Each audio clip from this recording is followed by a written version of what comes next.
lines! Oh, and Maverick Off the line! Who hit that?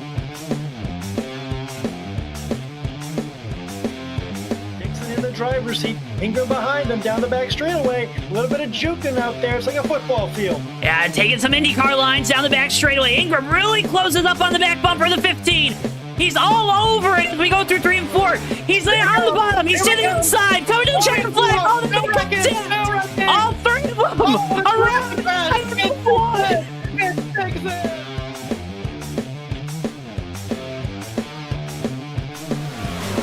Musa's gonna. Oh, he's gonna use that apron. He's gonna use the apron. They're gonna be side by side. Coming off the corner. Boy, back to the inside. It's gonna be a dragway race to the line. Tom Musa gets it. Tom Musa, where did he come from?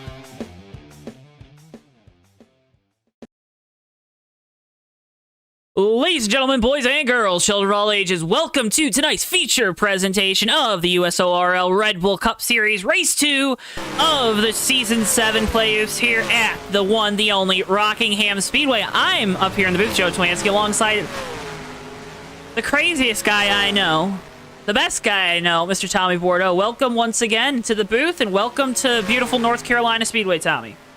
Joe, it's great to be back here. I'm so excited for tonight's race. This is going to be a really good one. You know, Rockingham, Joe, absolutely one of my favorite tracks on the schedule. And not just in sim racing, but also real racing as well. This track has that reputation for grinding up tires. That abrasive surface is going to come into play here tonight as well. We're going to see, guys, comers and goers. If you save tires early on, it'll pay dividends later in the race. If you use them up too soon, you'll be a sit and duck out there. A lot of strategy at play here tonight. Should be a whole lot of fun. Now it's time for our race preview presented by Circle B Diecast. Use code JTN at checkout for free shipping on your order of $20 or more. Tommy, it's 150 laps tonight. Another shorter race, only 150 miles, just like last week at Iowa, but it's a lot warmer, 75 degrees. And we got a 3-mile-per-hour wind out of the northwest. That's going to really provide these drivers with a unique challenge tonight at this track that's just known to be hard on tires. Yeah, that added temperature right there, it may not seem like much, but it almost feels like it's exponential with the surface wear or surface temperature compared to the air temperature. And that 75-degree air temperature certainly will affect how these drivers set up their cars and how they race them on track. We had the lights race on Monday. Interesting situation there, Joe. Actually, a rain shower passed through there about lap 8 after we had the first caution of the night. Race had to finish up on a Thursday night, so no rain in the forecast here tonight. We should be good, unlike Talladega today for the Xfinity Series. But it should be a very tough race nonetheless, given the track conditions. Hey, and congrats to Jeb Burton on his first career victory and colleagues' third straight at Talladega. Folks, you missed it last week, because Weaver didn't get the car set up, of course, because, you know, that's just him. But it's time for your favorite segment of the week. Here's Tommy's World from Rockingham. It's Tommy's World. It's Tommy's World. It's NASCAR. Excellent. It's Tommy's World. It's Tommy's World. Well, hey everyone, welcome back to Tommy's World. And welcome to one of my favorite racetracks of all time, and certainly on the schedule this season. We're at the Rock, Rockingham, North Carolina Speedway. I'm telling you what, Joe, they don't get much better than this track. You got different turn 1 and 2, different turn 3 and 4, a unique layout that always produces great racing. Before I get into my track analysis, how about we take a little bit of a history lesson here? Opened in 1965, Rockingham Speedway was a staple on the NASCAR Cup Series schedule for decades. This 1-mile track is unlike any other of its length. With 22 degrees of banking in turns 1 and 2, and 25 in 3 and 4, the unique layout provides great racing that has always put on a thrill. The Rock was home to many great finishes throughout its history. Kenseth and Kane in the final race at Rockingham in 2004. Johnny Benson claiming his first and only Cup Series victory in 2002, and Matt Kenseth once again beating Tony Stewart in the Busch Series and launching his NASCAR career. The Rock was home to many great finishes throughout its history. After an attempted revival in the early 2010s, the track has laid dormant ever since, and hopefully one day racing can return to the high banks here at Rockingham. In the meantime, we've got a great race here for you tonight on JTN with the Red Bull Cup Series turning back the clock at Rockingham. Well, I hope you enjoyed that. As you can see, this track has had its fair share of great finishes, and I'll tell you what, this is a track right here, perfect for the playoffs. It separates the pretenders from the contenders. All right, here we go on a lap now on the front straightaway, a little bit of a curve down into turn 1. You're braking pretty early for this place, and there's only one groove around turns 1 and 2 that's right on the bottom. You slip up too high, you're going to lose a lot of grip. Cars might spin out up there, Joe. It's going to be pretty testy up there. Now I'm into 3, braking again a little bit. It's a faster corner than 1 and 2. You might see a lot of passes through turn number 4 onto the front straightaway. That was a very quick lap around here. Man, it's one of my favorite racetracks ever. We're going to see some great racing tonight, and I just can't wait to see what these guys are able to pull off here. Some keys to the race. Got to save them tires. The surface is like a cheese grater. And watch out when you're side by side entering the corners. The guy in front of you or you don't get loose and spin out. All right, Joe, that's it for Tommy's World this week. Look forward to Kansas Speedway in a couple weeks. We'll have a great SpongeBob-themed race there and a nice SpongeBob-themed Tommy's World. Should be pretty exciting. And Tommy, you always do a fantastic job with those Tommy's World segments every week, and you always have some surprises for us, and we're watching them on screen. Last week's surprise winner, William Page, with the win last week at Iowa, he's locked himself into the round of 10. Yeah, that's a big boost for that 42 team. You know, they won at Daytona a couple weeks ago, Joe, and they've had some good runs since. But I'll tell you, that win right there is really big for them to move on to the playoffs. And, of course, like we also mentioned last week, William Page looking to retire from NR 2003 racing at the end of this season, trying to go out on top. Now, who did he beat? He beat Jeff Dixon, who seemingly had the race in the bag, Joe, but at the very end, a late caution allowed William Page to use the short run speed of that 42 car and get around to win. Speaking of Jeff Dixon, Joe, he did win the pole today for qualifying. Hey, at least he won that. At least he won that. Hey, he's starting from a good position. To his outside is going to be Noah Joyce. In row number 2, Garrett Sidnor, he's returning this week after Ray Tustin filled in for him last week, but he's got a little bit of a deficit, as you can see in the playoff points. To his outside will be Darren Ingram. Cal Laval and Huang Do make up row 3. Another pair of chase drivers, Sean Whitehill and Cameron Barnes in row 4. And running out the top 10 for your starters tonight, a rare qualifying effort from Davey Hazard. He starts 9th, with Austin Spencer to his outside starting 10th. Back a little further now, Matthew Steelman and Antonio Ruiz, Zach Kostowski, Ray Tustin make up your qualifiers, with the rest of the field. Michael Murata, DJ Harris, Daniel Asher, Jack Healey, and William Page rounds out the field. An interesting note there, Tommy. 2 of those guys you named are in our top 4. Mikey Murata, who's not a playoff driver, but also this guy, Jack Healey in the 77, currently 3 to the good on the cutoff. He's got a fast car, but he's going to have to really rally to try to get up towards the front. Seemed like he had a lot of short run speed at Iowa last week, Joe, but burned those tires off and didn't have the long run speed he needed to get a great finish at Iowa. That 77 team looking to rebound here at Rockingham, where tires, again, will be very important in the long run. And as a driver, how do you attack that? Because that's definitely something where, yeah, maybe the setup's involved in that, but that's also something that you can work on as a driver, try to manage your tires a little bit better. What would your advice be for that 77 team and driver? Well, certainly for me, you know, it can feel bad when you're up front, starting near the front, and you're just letting guys go by because you're saving your tires. But you got to remember that it's your race to run.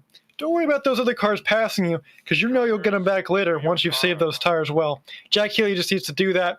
Given the fact that he's already starting towards the back, he won't have to deal with cars passing him early on, at least. But he's still got to remember he's got his own race to run.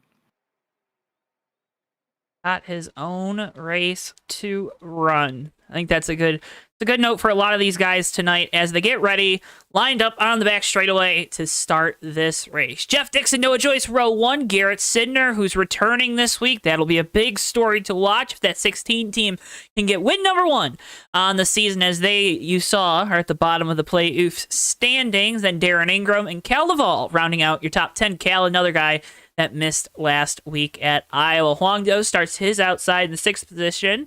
Then Sean Whitehill, the Rockingham ace, self-proclaimed, but Very good driver here at Rockingham's. That's 2-car. Sean Whitehill with Cam Barnes is outside. There's the command and Davey Hazard and Austin Spencer rounding out your top 10 here for tonight's race. 150 laps from the North Carolina Speedway here in beautiful Rockingham, North Carolina. Tommy, can you smell what the Rock's cooking? Well, I sure can. It smells like Jeff Dixon on the front row again, man. This cat's fast. He won last night's ARCA race at Atlanta by a convincing margin. Had the fastest car at Iowa until the very end. Well, let's see if he can pull it off this time. Here they go into the Myco starting zone. And the green flag is out. We're racing here at Rockingham.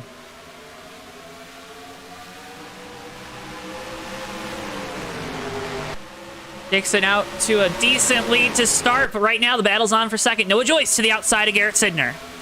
And these guys have got to be really careful exiting out of 2 side by side like that. Hey, like I mentioned in Tommy's World, that high line through 1 and 2 doesn't really exist, and I think a lot of guys are going to struggle later in the run when their car starts washing up there. So definitely look for that to be a problem spot, that exit out of 2 all night long. Side-by-side Ingram to the inside of Sidner. 23 gets loose on the bottom. Car in the wall. It's the 11 of Antonio Ruiz. He keeps going. We stay green. As advertised, a little bit of a skirmish right there. Up front, Noah Joyce hot on the heels of Jeff Dixon up front. Noah Joyce, I just hope he's not burning his tires up too much keeping up with Jeff Dixon up there, Joe. That 3-car's shown a lot of speed as of late. We really noticed how Joyce was rallying as the regular season started to come to a close, and they're starting to bring their best stuff to these tracks.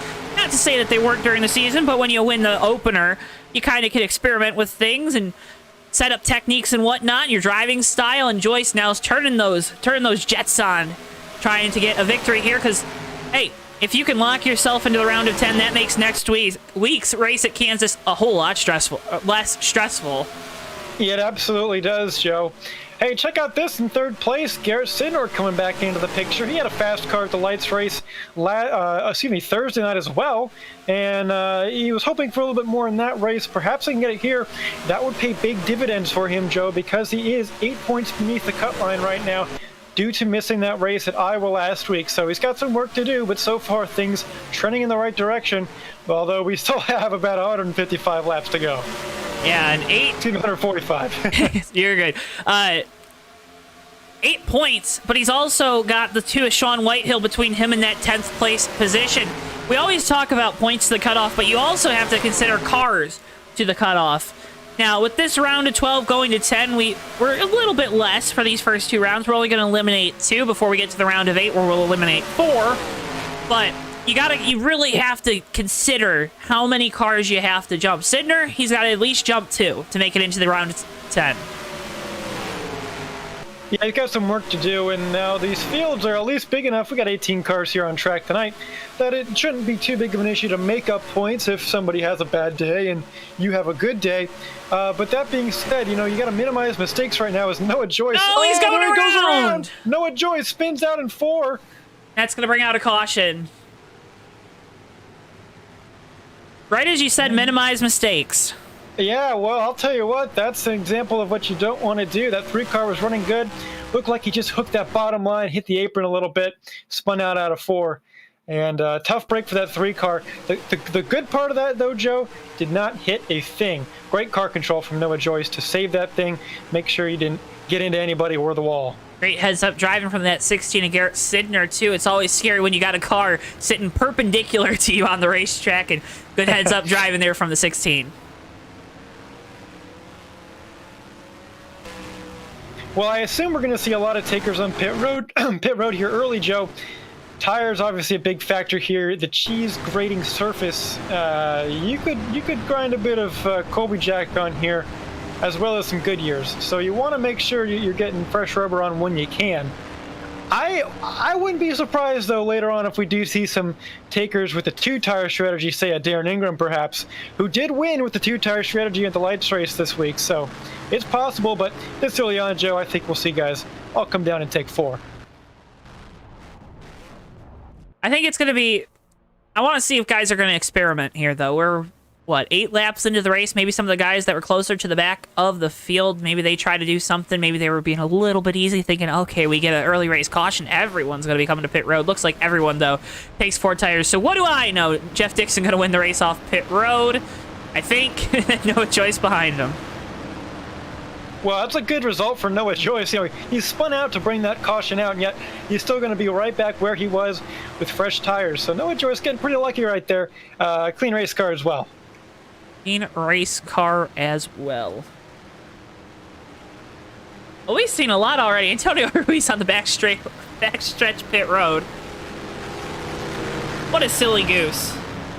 Well, you know, we talked about it earlier in the week about what we're going to do with that backstretch pit road. I mean, hey, the track's there. You might as well use it. We're paying for it. So, good to see somebody get some use back there. Got some radio communications from the 2 car of Sean Whitehill. He says, heck, and we are choosing this time. Looks like that 2 car might have sped on pit road, Joe. Tough break early on. Hopefully they can rally to get some of that track position back. There you see the choose cone. Everyone.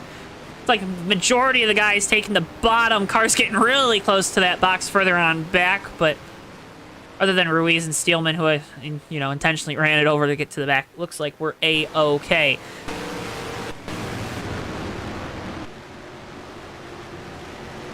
Joe, a quick word before we get to our restart here. That round of 12 graphic you see beneath the ticker is organized from left to right to the actual point standings. Those 2 cars farthest on your right, the 2 of Sean Whitehill and the 16 of Garrett Sidnor, those are the 2 below the cut line.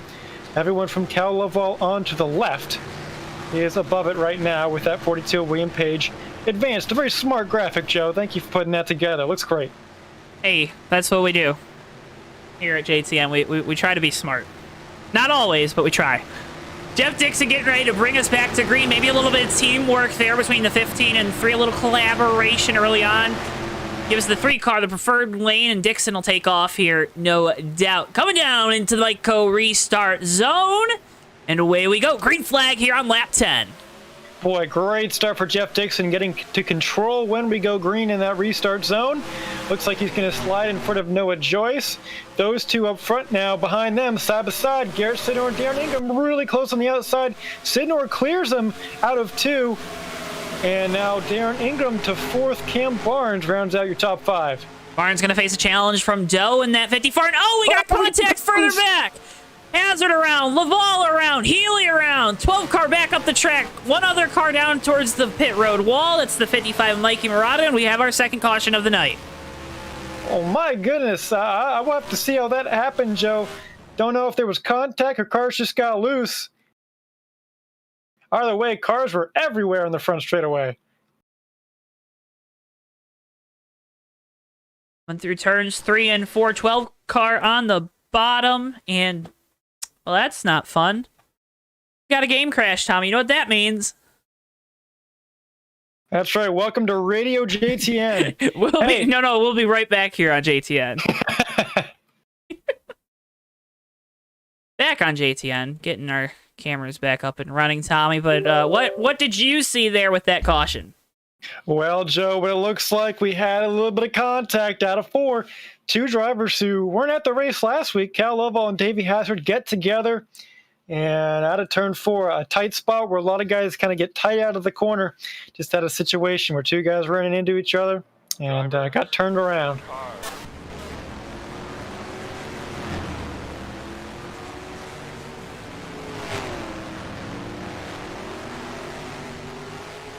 Well, some interesting developments with pit road. It looks like this 16 car, Garrett Sidnor, has inherited the lead after staying out. Of course, that caution came out on the very first lap of that restart. So some guys electing to say, hey, I'll take the track position. A lap on these tires aren't too bad. And I kind of like the move, Joe, especially for Garrett Sidnor. Gets him out front to lead laps. And laps, of course, you get a bonus point for leading a lap. And another bonus point for leading the most. So that 16 car doing everything he can to claw his way back into that top 10. And following up on that, it doesn't look like a lot of damage to any of those drivers involved. You said 75 to 12 to 55. Those were the guys that we saw around. No splitters torn off the cars, so that is always good. Sidnor, Barnes, row 1. Joe, Ingram, row 2. Krastowski, Whitehill, Dixon, Joyce, Page, and Healey, your top 10 for this restart. Sidner with control on the bottom. He's got a teammate behind him. Does he get a little bit of a push here? I don't know. We'll have to see it here, Joe. I mean, you got to figure that 16 car, that 54, they're both going for the same thing. We'll see. You can't really push too much at Rockingham without pushing your friend, your teammate, out into the turn one outside wall. So we'll see what they do in this restart, though. We will see. Coming off turn 4, Invisible Pace car makes its way down pit road. Sidner leads him down into the Miteco restart zone. He'll have control, and away he goes. Green flag out on lap 15 of 150. I think I saw Garrett Sidner run over that choose cone box, Joe. He might have to go to the back. Just kidding. Hey, Huang Do behind him now, trying to work on Cam Barnes. He'll clear him at a 2. Games 1, 2, 3 racing with the top 2 spots. Games 1, 2, 3, 1, 2. Third, though, Cam Barnes in that 7. Further on back, first battle on tracks 15 of Dixon trying to get around the 2 is Sean Whitehill. Loose on the bottom, hits the apron. Dixon, one of the first cars out that pit that last time by. We know he's speedy quick. We'll see how that 15 handles traffic for the first time tonight. Hasn't had to deal with that just yet. Hazard looking to the inside. Dixon clears him off of 2 for now. Kristowski looking to work on Darren Ingram up front. He made a big move to the bottom trying to get around Ingram. Kristowski looking for his first top 5 on the year. Can you believe that? I feel like he's had to have finished in the top 5 before. Just all those 6th place finishes, man. It's just never has had the luck at the end of these things. No, but that consistency that one team's had all year long has allowed them to get to this point. They're currently in the top 10 in position number 9 in our round of 12. That would advance them to the next round. So things going well for that one car. I know they want more, but so far Dixon it's around well. off of turn 4. No caution. Down in the grass, he's off the racing surface, so we will stay green. Stay green single file following the 54. Huang Do is taking over the lead. Fan favorite there in that, I don't know what anime that is, but 54 machine. I'll tell you what, that could be some huge implications for Jeff Dixon if he can't recover. I mean, that 15 car, you know, he's got a lot of points built up, and he's sitting pretty good in our round of 10 standings, round of 12 standings, but I don't know. You throw back-to-back bad weeks together if he were to finish poorly here tonight and next week at Kansas, and all of a sudden that 15 car could be thinking, what if he was able to win at Iowa? But I don't know, Joe. Things are early yet. I think that 15 is going to rebound just fine. Well, the guy that's licking his chops a little bit after seeing that 15 have trouble, it's the 3 of Noah Joyce. Looks like we're slowing down. Caution on the track. But Joyce qualified 2nd. Now that 15 further on back. 18 to Ray Tustin around in the King of the Hill car. Yeah, and looks like Cal Laval as well. The second time we've seen him be involved in a caution tonight. Looks like Austin Spencer loose off of turn 4. Going to cause a log jam here. Goes across the nose of Tustin. Tustin goes down to avoid it. Wonderful driving there from Matthew Steelman not to hit anything, as well as Antonio Ruiz. But 18 and 12 making contact, and a bad night just keeps getting worse for the 12 team. Yeah, unfortunately for Cal, you know, he's got some work to do. He's only got 1 point on Sean Whitehill for that cutoff line. Of course, we have another race after this one in this round, but not the way you want to start a race like this. And for Cal and that 12 team, I mean, they've only had the 1 win, of course, at Nashville Fairgrounds earlier on. Still been a good season. He's gained a lot of points, but boy, looking at the replay there, Joey, he got some quite significant damage, actually. Yeah, the back end looks like it's cracked up a little bit, unlike me with your jokes. Got him. But we see Cal on screen. 12 top 5s on the year, though, and 18 top 10s. That's why he has been a consistent driver up inside the top 5 all year. Anytime he comes out, anytime he's out here racing. And also, next week is Kansas. Was last year's Kansas winner in the playoffs. So, I mean, he's got that going for him. Oh, yeah. Cal loves Kansas. He's got a great opportunity to punch his ticket to the next round there or seal it off. I wouldn't doubt it. I mean, that 12 car is always fast there. They've been fast for years at that place. That Cal will get it done. He'll get it done. Look at the invisible pit crews, too. This is crazy. They're doing a great job, Joe, over at NASA, developing new invisible clothing, and we're trying it out here in the USORL. So far, so good. Huang Do wins the race off pit road. Sidner second, Barnes, Ingram, and Healey, your top 5, followed by Joyce, Whitehill, Krastowski, Hazard, and Page, your top 10. Off pit road doesn't mean that's how they're lining up on this restart with the choose cone rule in place. That's right, and we should be choosing this time. How about Sean Whitehill making up some spots? You know, he was down just outside of the top 15 early on, Joe. I was noticing that 2 cars struggling a little bit. Brought themselves through track position and pit strategy up inside the top 10. They're looking for a good night. They're one of those 2 cars beneath the cut line as well. Yeah, that too is Sean Whitehill below the cut line. Didn't have a great race at Iowa. Not a bad race, but you know, at this point in the season, you gotta be really good. You gotta be really solid, and they couldn't get that finish last week at Iowa. That really good, solid finish. Yeah, they were looking for more for sure. Although I feel like sometimes, Joe, you can finish second and still be looking for more. Well, yeah, if you're you. Mr. Ultra competitive man. Lining up like this: Doe, Sidner, row 1, Barnes, Ingram, then Healey, Whitehill, Joyce, Krastowski, Hazard, and Page, your top 10. Huang in that 54, he's got a decent amount of points. He's sitting there in 4th. I mean, he's looking fine. 9 points to the good, which it doesn't sound like a lot, but, you know, 18-car field, that's about half the positions. Led a lap now, so that will definitely help his point bucket. We'll see how that plays out. 54 team looking to have another solid night here at Rockingham. Going to have control on this restart as we get ready to move on into the Mike Go restart zone. Teams 1, 2, 3 on the front row. Green flag. We're back racing here at Rockingham. Well, you mentioned it, Joe. That 54 car got a good cushion of points right now. He's looking to add to it. There's nothing quite like a good cushion, though, like a win would be for these cats out here. That 54 car side by side with his teammate right now down the back straightaway. Sidner got a good launch off that turn 2. Looks like Huang's going to get it back in turns 3 and 4, though, using that bottom line.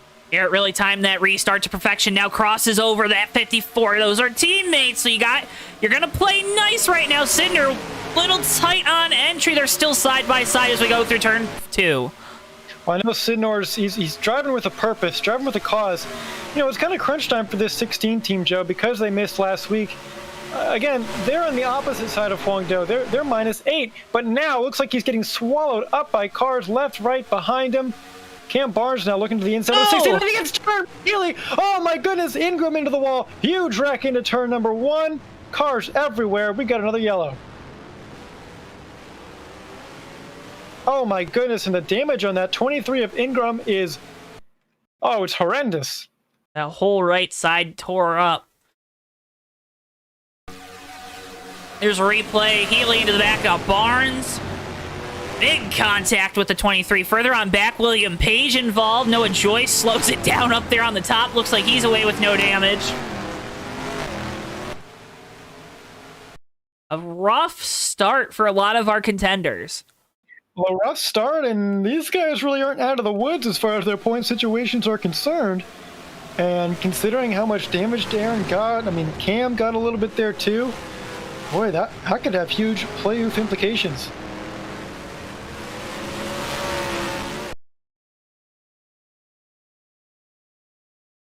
Cal Lovell doing a good job avoiding that to not get caught in another wreck here, Joe. We go on board. Go on board with Noah Joyce. Get a contact there with Healey and Barnes, and Joyce, oh, he hit the wall a little bit with that right front corner. Might have some damage. If you're Joyce, you're not liking that. Certainly not. He's got a fast piece, but after getting mired back in traffic with differing pit strategies, he put himself in that position, and unfortunately, that's what happens sometimes when you get stuck back in the pack. Now, got some insider information from Sean Whitehill Radio. They're saying there's a lot of people mad, hot on the mic down there. Teams are not happy with what just happened, especially those ones in the playoffs. I would think sevens are definitely going wild, but not for the right reasons after that incident involving the 77 and the 7. Ingram most likely not happy, got caught up in that. Look at this, Cal Laval. He stays out with Austin Spencer right behind him. Those aren't teammates, but they're alliance mates in the Ford camp. The two Fords staying out here, I wonder what their strategy is, because I wonder if that 12 car is going to stay out and try and lead a lap here, get the bonus point, and then come down to pit road. I wouldn't be surprised. I think that'd be a smart move for Cal to do, considering where he is in the round of 12. Every point's going to count for that UPS Ford team.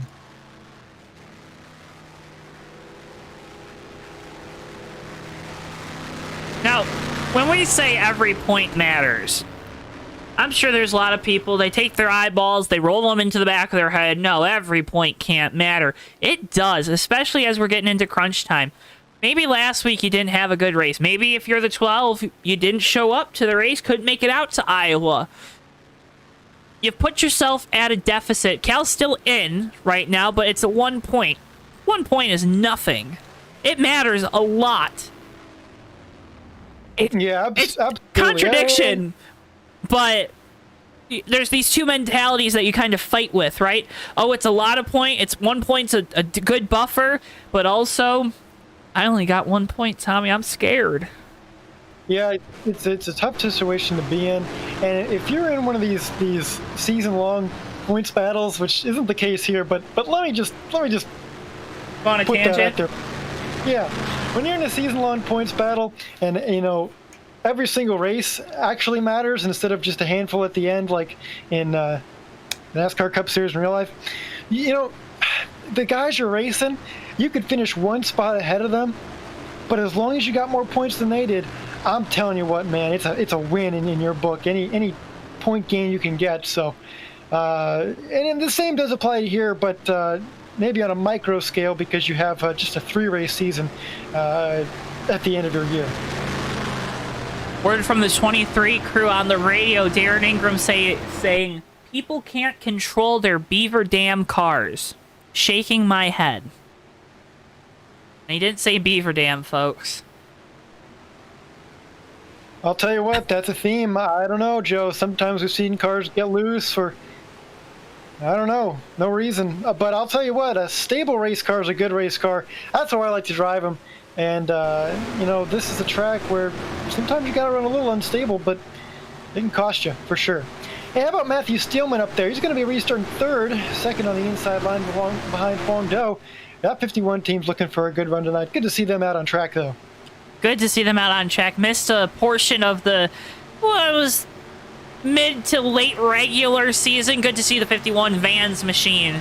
Another shoe machine out there on track. He'll line up third on the restart with Jeff Dixon to his outside. Front row the same as it was last time. Then if we continue on, row 3, Krastowski, Joyce, 4, Murata, Whitehill, then Ingram and Tustin rounding out your top 10. A lot of guys on the bottom towards the back for this restart, maybe not wanting to go so crazy here as we get up to speed. Pace car invisibly makes its way down pit road. Joe with control of the restart, and away we go. Green flag once again here at Rockingham.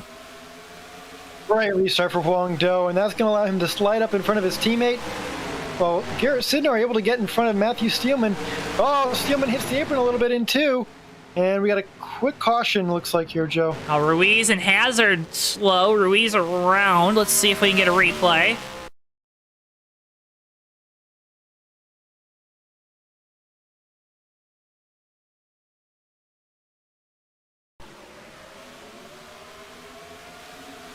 Hazard getting up to speed, makes contact with the right rear of Austin Spencer in the 13. He goes around. Ruiz does a good job of not clobbering into him.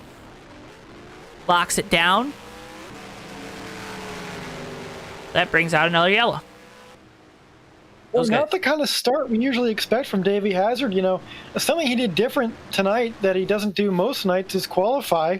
It seems like he's always starting towards the back to begin with, and then he works his way up through the field, about lap 20, 30. He starts to come into the picture. Hasn't really been the case tonight, Joe. Even on that long green flag run, he wasn't really towards the front at all. Interesting to see how that 75 team can rebound from these early setbacks. Interesting to see indeed, Tommy. Yeah, it's peculiar that he's 24 points to good coming into this race, even with missing last week. You see his stats: 7 wins on the year, 14 top 5, 17 top 10s. You see those stats, you know why he's got the points buffer, but you don't want to use that buffer up this week at Rockingham. You want to have it for next week at Kansas, where something could go wrong. We could go 3 for 3 on winners in this round. You want to have as many points in that bucket as possible going into the elimination race.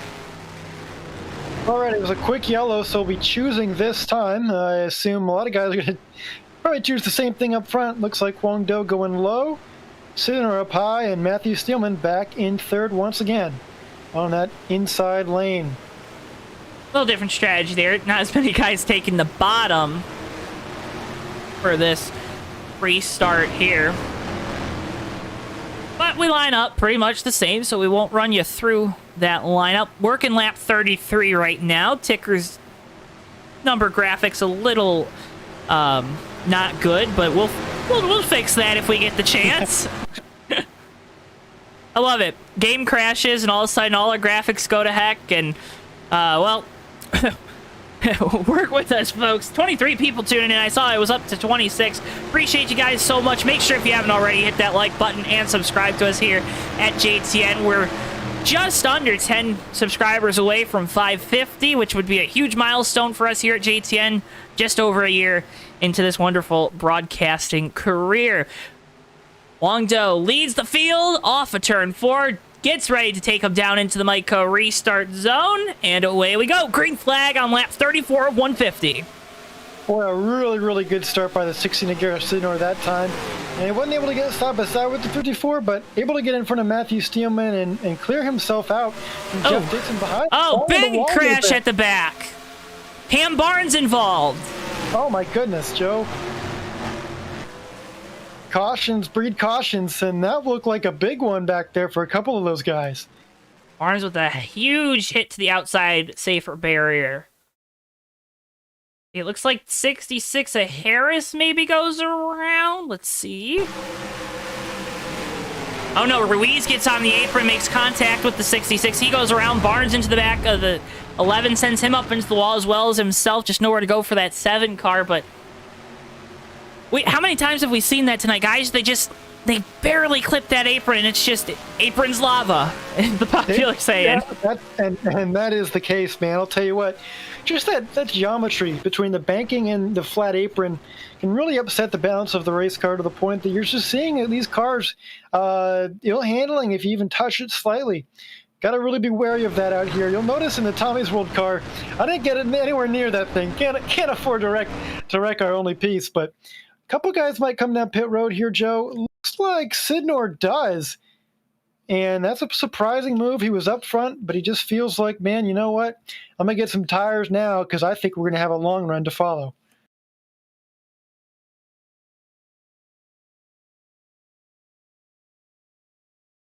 Tell you what, couple pit stops now happening. Garrett Sidnor went down. He was the first car to come down pit road of our leaders. Other cars staying out, though, Huang Do up front, Jeff Dixon, Matthew Steelman, Noah Joyce, Zach Kostowski, all electing to stay out. We'll have to see how that affects these guys. You know, Joe, the cautions that we had were very quick, so we didn't use up too many tires, but every lap on these counts, just due to the nature of the surface. So not just that, but the heat cycles on them as well. So we'll have to see how these different strategies play out. Obviously, people like Sidnor thinking we're going to get a long run here shortly, and that those just barely newer tires are going to pay off in the long term. Working caution on lap 37 or 6, 37. 37 right now. Let's go. That was a complete guess. I'm so good at this. Keeping track on my hands, you know, having fun here on JTN tonight. So many technical difficulties. You talked about they're trying to renovate this place right now to make it into an entertainment complex here at Rockingham. Concerts, they have track days, of course, because it's still a speedway, and hoping to bring big-time automobile racing back to Rockingham, North Carolina at the North Carolina Speedway, The Rock. Hopefully that gets done. I believe the Cars Tour actually was testing here either last year or the year before. They were going to do an event here, and it was they were doing restrictor plates or something because they were going so fast. But anyways, that's not the point. Huang Do, Jeff Dixon, row 1 for this restart. Matthew Steelman, and Noah Joyce, then Kostowski and Ingram rounding out your top 6 as we get ready to enter the Micco restart zone. Field makes its way off of turn 4. Do with control of the restart again. He's got a new challenger, though, to the outside. That's Jeff Dixon. Green flag. We're back underway here at Rockingham. Boy, how about that superstar from Jeff Dixon? He's side by side with Huang Do into one. Now that bottom lane's the preferred lane, pretty much the only one through those 2 turns. But that 15 car, I'm telling you what, Joe, he was in the back after that initial spin early on in the race, and now here he is back towards the front. That 15's fast. Oh, we got another wreck. Stillman in the wall hard. Oh! Another hard lick from the 18 and that 51 driver. Is he going to drive away? Well, he's mashing the gas, so he's okay. Yeah, but a little stuck on that angle right there. Beached. That's that geometry you were talking about with the guys hitting the apron. Let's see what happened. Wonder if he just goes around here on the new tires. Yep, he does. Gets loose on entry to 3, goes around. Ooh, hard hit to the outside wall for the 2 of Whitehill and 18 of Tusta. Nowhere to go. Big time contact with the passenger side door of that 51. My goodness. Now, I'll tell you what that was, though, Joe. That 51 car, now he had stayed out a couple times there. Those tires got some heat cycles in them. And I'll tell you what, that really affects how these things drive when you're setting off on restarts, warming the tires, cooling the tires down again for your pace laps, then having to warm them back up through a restart. It can really affect how these cars handle. And I think that 51 was just a victim of that. And a ferocious hit by that 18 car onto the 51. Well, pit stops being made once again. Everyone coming to get clean tires. Oh, look at this right side damage on that 2 car of Whitehill. Our JTN logos are all scratched up. Big sad there. Yeah, how about the counterpoint here from Garrett Sidnor, who he pit that last caution, so he was able to stay out on this one, gain a whole bunch of track position. Hey, I'll take it, right? I mean, Sidner again in that position where he's not in a must-win situation by any means, but definitely needs to have a good finish tonight to hopefully solidify a spot in the round of 10. Other guys saying out Cal Laval and Austin Spencer would think that Spencer's going to come to pit road 12 as well. They did this earlier. We'll see what they decide to do. Again, they could just completely prove me wrong. They could be watching, telling me, "Oh no, Joe, you don't know what you're talking about." Oh, Sidner, did he just come back down pit road? He did. Not only did they stay out, but Sidnor came down to pit, so everything got flipped upside down, Joe. I'll tell you what. Hey, but check this out, Joe. That 75 team, I think they took 2 tires. That's Mr. Saturday Night, Davey Hazard. He's up there now in row number 2 on the outside behind Cal Lovell. He's found his way to the front. We'll see what that team can do now.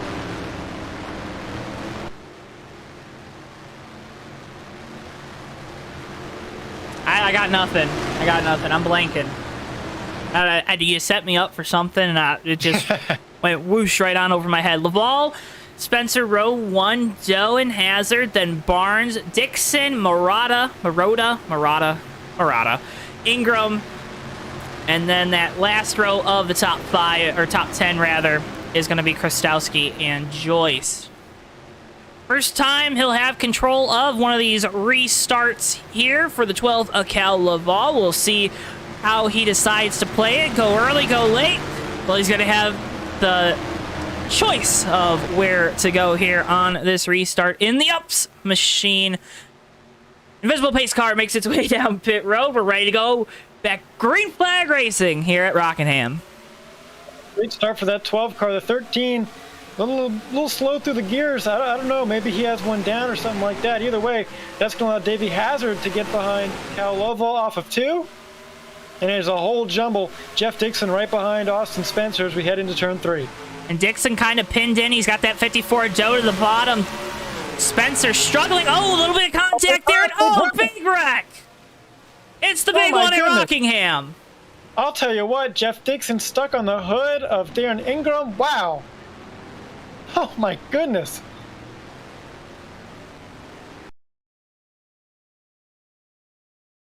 Boy, you'd think we'd be at Talladega this weekend, but that's going to be in a couple weeks yet. We're still at Rockingham, and we're having wrecks, cautions breeding cautions out here.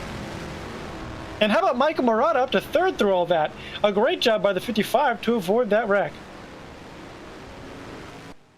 See if we can't go on board with Mikey.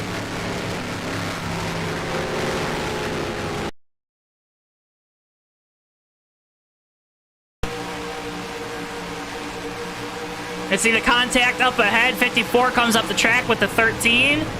Mikey just scoots on by on the outside. There's the wreck happening behind him.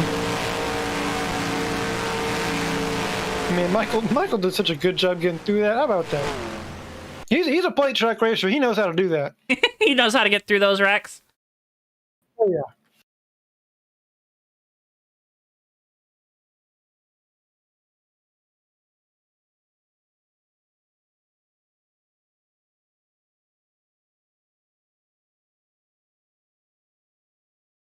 So far, almost a third of the way to the second race of the playoffs for this season 7 here in the USORL Red Bull Cup Series live on JTN.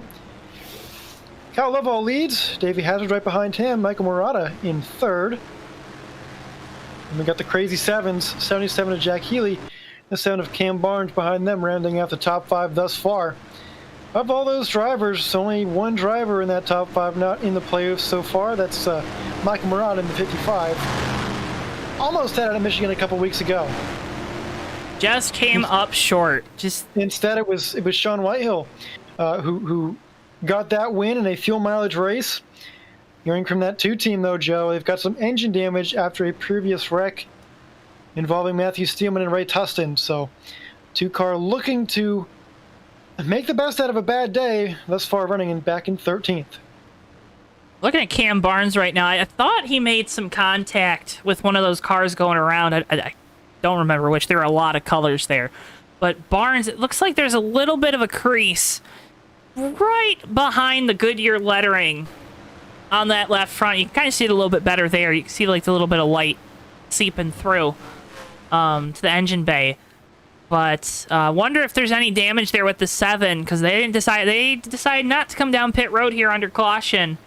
Wonder if that's going to be anything that hampers him. Only 4 points to the good right now coming into this race. Our Anchorage winner earlier on in the year. Everyone choosing, everyone.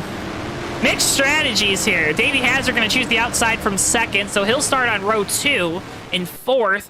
Mikey Murata, though, going to be the benefactor. He'll start up on the front row with Jack Healey right behind him. Noah Joyce, Cam Barnes make up row 3. Zach Krastowski, William Page, Darren Ingram, and Ray Tustin rounding out your top 10 for this restart here. But I'll tell you what, I'm a little confused about what that 75 car did in choosing that outside lane behind Cal Lovell, because, well, you know, he had the inside lane all to himself if he wanted it up front there. But chose to do the outside. I wonder what he's thinking. Obviously, he's got 7 wins on the year, so he probably knows what he's doing. We'll see. I sure hope he does here. Hey, he's in the shoe machine, too. He's got a little bit of good luck going with that 75 car. Because the guy right now with the cleanest look out the windshield's Cal Lovell with control on this restart. Down to the Micco restart zone we go, and away we go here at Rockingham, lap number 47. Michael Murata hanging tough on the inside on Davey Hazard here. We'll see what they're like exiting too. That high line, it's tough up there, but if you can make it work, you'll get a good drive off. So far, still side by side as Cal Lovell steams on ahead. Healey looked like he was going to try it, move to the inside of the 55. Murata, he's in the middle 3 wide. They make it through there. How did they do it? Everyone getting loose through turn 3, 4, and 4. That was some very good driving by Michael Murata to keep it centered and not hit anybody. Though he's falling back some positions now. Cars shuffling behind us as they exit turn number 2. Davey Hazard now solidly in second place, while Cam Barnes looks to his inside off of 4. Big moment for that 7. He's down to the inside of the 75. Back in line now behind. See, he'll try to make another charge here through turns 1 and 2. He's got last week's winner, William Page. Page coming to the front now as their laps tick on. It's battle brewing between games 1, 2, 3 racing teammates. Jack Healey, big send down into the center of the corner, and Garrett Sidner in that 16. Sidner backing up his corners a little bit more. Yeah, you know what? I question these guys' tires that are charging hard right now. I don't think it's going to be the best for them in the long run. Then again, we have not had many long runs tonight. Healey hits the apron a little bit in 2. That's going to allow Garrett Sidor to go to the inside of him. And now William Page to the inside of Hazard as we enter into turn number 3. It's close. Hazard gets passed by Page. Page sends it down into turn 3. Washes up the track. Hazard behind him. He's barely clear of that 16 of Sidner, who's now to the inside of Healey. Noah Joyce right behind him to the inside of Mikey Murata. Like cars are so close together, it almost is like a plate race. Michael Murata within this pack here, but he's back in 8th. It's crazy. Now things getting more single file as we enter into 3. Healey on the outside. There's contact with Sidnor. Healey in the wall. That's a teammate there. Sidner got tight through the center. Healey looked like he was coming down, and that's just a recipe for disaster. Jack Healey loses a bunch of track position. Sidner now facing a challenge from Noah Joyce for position. And they're all chasing the 12 car of Cal Love all out in front. He's got about a half a second lead over Cam Barnes in second place right now, and another half second in front of William Page in third. Remember that 12 car missed last week at Iowa, still in the top 10 in points to move on to the next round, but a win would be a guaranteed spot in that round of 10. Aaron Ingram back on the radios saying people can't control their cars and behind the wheel of that 23. That incident looks like we're under yellow as I say that. So what perfect timing on my part. Looks like Jack Healey, Austin Spencer involved. You know, Healey had a moment a couple laps prior getting together with his teammate. So the 77 already on the back foot. We'll have to take a look and see what brought out this most recent caution. I believe he's going to get loose through the center of 1 and 2. Here's the replay. Yep. Right side all caved in. Doesn't have as much arrow on that end, and then Spencer, nowhere to go, runs into the 77. You got to stop the bleeding, right? When you have something go wrong, you got to try to stop the bleeding. And 77 car just snapped around on him.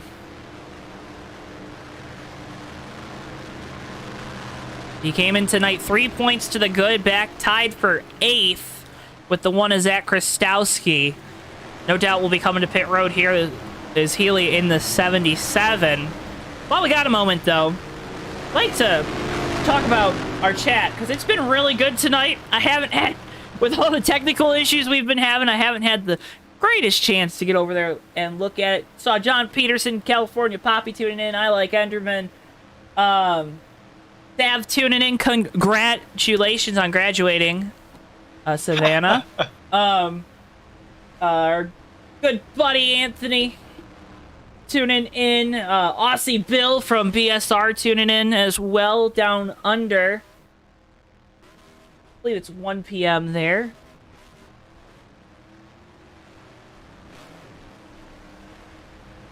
Good crowd out here for Rockingham, Joe. Who says Rockingham can't host races? Come on. Cybermorphic saying hello. I mean, come on, folks. This should be the reason to bring Rockingham back, is the USORL Playoffs putting on a great show here at Rockingham. Hey, Tommy, guess what? We also have a bunch of upcoming races here on JTN, starting with tomorrow's race, the Hobo Truck Series from Hattiesburg, coverage beginning at 8:50 p.m. Eastern. Hattiesburg. You know what? Is that really? It is really, yes. Oh, Mike. They never corrected me on it. I suck. All right, Hattiesburg there with the Hobo Trucks. Beautiful little 1 mile track. Then the BSR Cup Series on Thursday night, 9:05 p.m. Eastern from Kansas. Then we'll still be where it's no place like home in Kansas. SpongeBob race next Saturday night here with the USORL. Race 3 elimination race for the round of 12. We take 12 to 10, 10:40 p.m. Eastern time there. BSR Cup Series from the Lady in Black, Darlington, and then Talladega. And Austin Spencer around Talladega opening up the round of 10 here for the USORL Red Bull Cup Series Playoffs in Season 7. All of those races live only on JTN, presented by TWB Technologies. Together, we're better. Indeed we are. I'm looking forward to that Kansas race, Joe. You know, I'm not going to be in the booth for it, but we will have a special SpongeBob edition Tommy's World. Got some really special stuff we're cooking up for that. Should be pretty exciting. I'll be looking forward to watching it, of course, but... I had confirmation the Invisible Boatmobile will be the pace car next week as well. That's right, and that's going to be a great one to see. Well, I guess to not see out there. Folks, so happy you're joining us here from Rockingham. Race number 2 of the USORL Playoffs. Here with Cal Laval about to lead us back to green with Cam Barnes down to his inside. Into the Lightco restart zone we go. Green flag here, working lap number 57. Tommy's favorite lap of 150. Absolutely. 57, a great number. No 57 in the field tonight. But I tell you what, It's got a 12 car Cal Laval up front. It had nothing to do with the 57, but he's doing a good job up there leading. William Page now hot on his tail. Cam Barnes did not get a good restart. Battle for fourth hazard to the inside of Noah Joyce. Barely noses his way ahead, but Joyce strong on the outside in turns 3 and 4. And Noah Joyce a little bit frustrated because he's trying to let people by and let them sort their stuff out like we had last run, but getting run over while in the process. Big moment. Doing a good job right now, though. Big moment off of turn 2. Dixon making some contact with the wall. That right side little caved in. Don't want to see that because, again, you don't want to lose that side force in these corners with the way you kind of just have to send it down into the center. Yeah, and you know, that 15 car really fast and qualifying fast early on. I still believe that 15 is one of the faster cars here, but Joe, all season long, the devil's been in the details for that Jeff Dixon group, and they've had some wins, but also some early retirements. The one that got away, of course, last week at Iowa with the late restart, I know it's got to sting pretty bad, but they just gotta have a good point stay. They're still sitting pretty good. Just keep your head down and keep working. They've had transponder gremlins at times where they're leading races. It's just, if something can go wrong, it seems to go wrong for that 15 team. They just want to have a solid night. Nothing went wrong last week, you know. They probably, of course, would have wanted to win the race after dominating out in Iowa, but can't be too mad with a second-place finish out there. Page all over the back bumper. Cal Laval right now battling for the lead. Cam Barnes trying to get in on this battle as well as Noah Joyce. We know that 3 car is fast, maybe a little engine damage. Maybe doesn't have the top-end speed that he had early on in the race, but still contending very well here. Doing a good job. 2 gray cars running out the top 5. Back up front last week's winner, like we mentioned. Zach Krastowski around off of turn 4. Murata with contact. Ray Tustin into the back of Sean Whitehill. Hard into the inside wall. No, Antonio Ruiz hits the 2. And that 2 car is all tore up. Oh, no. Sean Whitehill. Driver not happy on the radio right now. My goodness. See what happens with Zach. Leave the car. I don't know if he just gets loose. Maybe some warp happens. Doesn't look like it. And car just gets loose on exit. Goes around. Contact with the 55. Then Ray Tustin. This is the hard hit. Right into the back of the 2 of Whitehill. Then Ruiz makes more contact with the 2.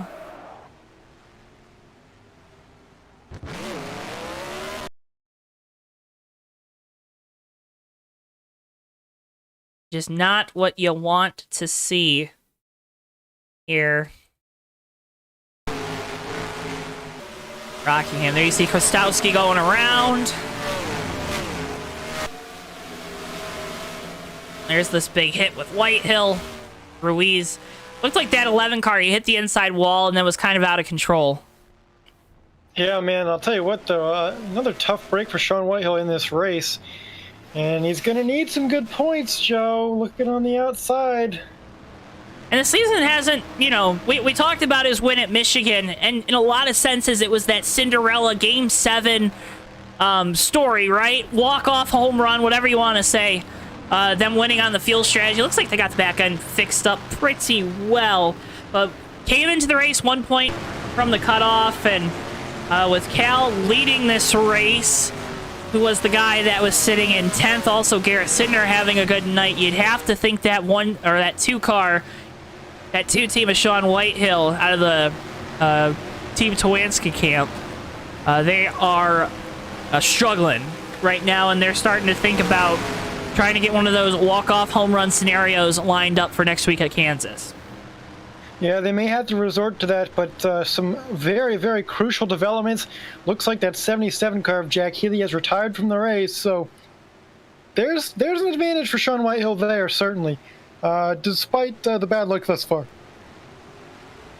Everyone choosing this time at the choose cone marker, whatever you want to call it. Choose V, is that what we call it? I think we call it the choose cone. We need to someone needs to go out there with a cone. Run out on the track, and then bring it. I see a bunch of fans that would be willing to do that up in those stands. Yeah, would you want to do that? I'm not volunteering, but you know you can if you want. I mean, I'm not the fastest runner, but I'm definitely a sprinter over a distance type of guy. So I feel like I could at least get back to the safer barrier before they went green. Depends on the track, I suppose. That infield at Daytona is pretty big. It is, but you know, we don't choose at Daytona. Oh. Well, I guess. Yeah. All right, so we're good. But getting ready to go back. Green flag racing here. Cal Laval, Cam Barnes lining up on the front row again here. Laval with control. He's kind of taking control of this race after some strategy calls. We'll see if he can do it again. Green flag back out, working lap 66 of 150. How about these Fords that have been in the lead tonight here? Cam Barnes right behind Cal Laval up front. Cal, it's been the Cal Laval show for the past 30 laps, it feels like, with these kind of shorter runs. He's been able to squeak away from the rest of the field. Had a little bit of a challenge from William Page in the last run, but this time, side by side with Cam Barnes is that 42 car. Page way up the track in turns 3 and 4. That's going to allow the 75 a hazard to have a look to the inside. Not enough momentum for the 75. Coming down the front straightaway, Page holds on to the 3rd position. You know, we mentioned manufacturers, Joe, and it seems like these Chevys and Fords have really been the top of the field thus far lately. Of course, Davey Hazard leads the series with 7 wins in his Toyota, but a lot of different manufacturer representation in victory lane lately. And we've seen those games 1, 2, 3 racing cars up front here. In this race, Wang Zhou was dominating that middle section of the race to this point. With Garrett Sidner hot on his tail, so the Toyotas have also been up to the front. Let's not short sell them, but well, contractually I can't, but you know, it was a Toyota that was in victory lane at New Hampshire a couple of weeks ago. Don't you forget it. Yeah, let's not. I'm not gonna forget that one. You're not gonna let me. Back up front in this race, in reality, it's Cal Laval. He leads the way now. Couple tenths ahead of William Page in second. That 42 car looks like he's pretty good.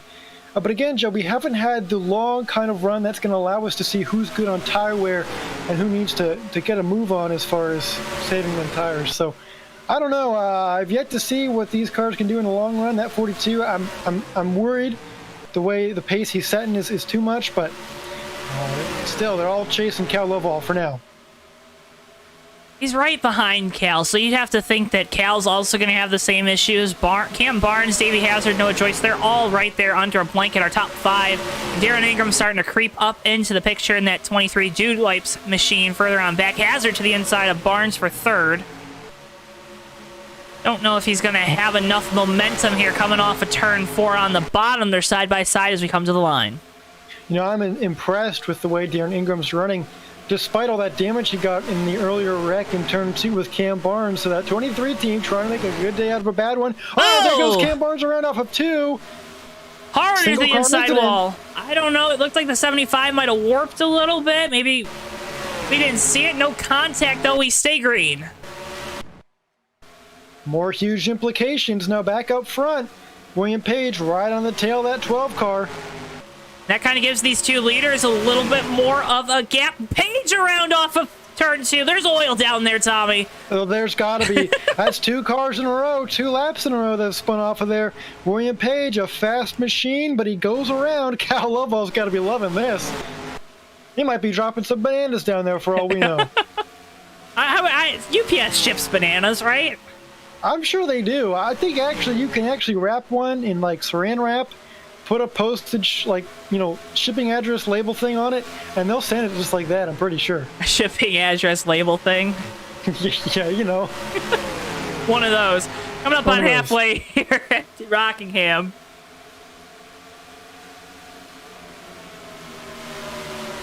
Folks, if you haven't already, make sure you hit that subscribe button here on JoeTowNetwork. We're going to try to get to 550 subs by the end of this broadcast. We'd love it if we did.